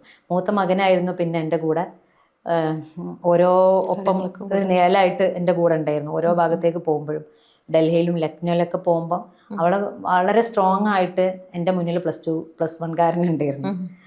അതെനിക്കൊരു സമാധാനമായിരുന്നു, എൻ്റെ നിഴലായിട്ട് എൻ്റെ കൂടെ ഉണ്ടെന്നില്ല. ഒരു പേടി അവർക്കില്ലായിരുന്നു. എന്ന് വെച്ചാൽ അവർ പറയലേ ഉപ്പച്ചി എന്നാണ് വിളിക്കുക, ഉപ്പച്ചി തെറ്റ് ചെയ്തിട്ടില്ല എന്ന് നമുക്ക് പൂർണ്ണമായിട്ടും അറിയാം, പിന്നെ നമ്മളെന്തിനു പേടിക്കണം, അങ്ങനെയുള്ളൊരു ലെവലിലേക്ക് അവരെത്തിയിട്ടുണ്ടായിരുന്നു. അതിന് ഇപ്പം ഞാനൊക്കെ പോവുകയാണെന്നുണ്ടെങ്കിൽ എന്നോട് എല്ലാവരും പറയും ഭയങ്കര പേടി വരും, പോവണ്ട, പിന്നെന്തെങ്കിലും സംഭവിക്കും. പക്ഷേ ആ സമയത്ത് എനിക്ക് അങ്ങനെയാണെങ്കിൽ അങ്ങനെ അത് എന്തിനേയും നേരിടാനുള്ള അത് സ്വാഭാവികമായിട്ട് അത് വരുന്നതാണ്. നമ്മൾ അനുഭവിക്കുന്ന അതിൽ നിന്ന് നമ്മൾ വരുന്നൊരിതുണ്ട്, ഏതിനേയും നേരിടാം, എന്ത് സംഭവിച്ചാലും ഇനി എനിക്കൊന്നും സംഭവിക്കാനില്ല, ഇതിലപ്പുറം ഒന്നും സംഭവിക്കാൻ പോകുന്നില്ല എന്നുള്ള ഒരു ധൈര്യം ഉണ്ടല്ലോ, അത് ഒന്ന് ഇതാവുകയാണ്. ഇപ്പോൾ കാപ്പൻ്റെ ജയിലിൽ നിന്ന് പോകുന്നൊക്കെ ശേഷം ഒരുപാട് ആളുകളുടെ അറസ്റ്റ് നടക്കുന്നു, ഒരുപാട് പ്രശ്നങ്ങൾ നമ്മളെ ഇന്ത്യയിൽ നടന്നുകൊണ്ടേ നിൽക്കുന്നു. എനിക്ക് ഇനിയും ഇത് തുടർന്നുകൊണ്ടേ ഇരിക്കുന്നൊരവസ്ഥയിലേക്കാണ്.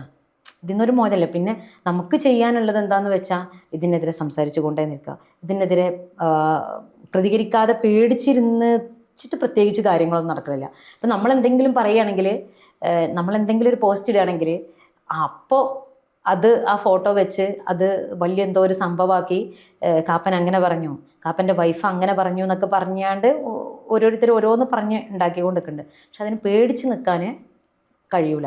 എന്താ വെച്ചാൽ എന്താണ് സംഭവിക്കുന്നു ഈ ഒരു കാലഘട്ടത്തിൽ എന്നുള്ളത് ഏറ്റവും മനസ്സിലാക്കിയ, ഏറ്റവും അനുഭവിച്ച ഒരാൾ എന്ന നിലയിൽ എനിക്കതൊന്നും വിശ്വസിക്കാൻ ബുദ്ധിമുട്ടാണ്. ഇതൊക്കെ ഫേക്കാണെന്നുള്ളത് ഏറ്റവും നന്നായിട്ട് ബോധ്യമുള്ളത് എനിക്കാണ്. അപ്പോൾ ഈ ഒരു കാലത്തൊരു ശരിക്കും പറഞ്ഞാൽ ഫാസിസം അതിൻ്റെ എല്ലാ സ്വഭാവവും കാണിച്ചുകൊണ്ടിരിക്കുന്ന ഒരു കാലത്ത് പ്രതികരിക്കുക അല്ലെങ്കിൽ പോരാടുക എന്നുള്ളത് മാത്രമാണ് വഴി എന്നുള്ള അങ്ങനത്തെ ഒരു ബോധ്യത്തിലേക്ക് ഞാൻ തുടക്കത്തിൽ പറഞ്ഞ ഒരു വീട്ടമ്മയായിരുന്ന റൈഹാനത്ത് മാറിയിട്ടുണ്ട്. എന്തായാലും സന്തോഷം. മുന്നോട്ട് പോക്കിൽ ഈ ധൈര്യവും മറ്റുള്ളവർക്ക് വേണ്ടിയുള്ള പോരാട്ടത്തിനും ഒക്കെ കഴിയട്ടെ എന്ന് ആശംസിക്കുന്നു. കേരള ഇൻസൈറ്റിന് വേണ്ടി ഇത്ര സംസാരിച്ചതിൽ വലിയ സന്തോഷം. നന്ദി.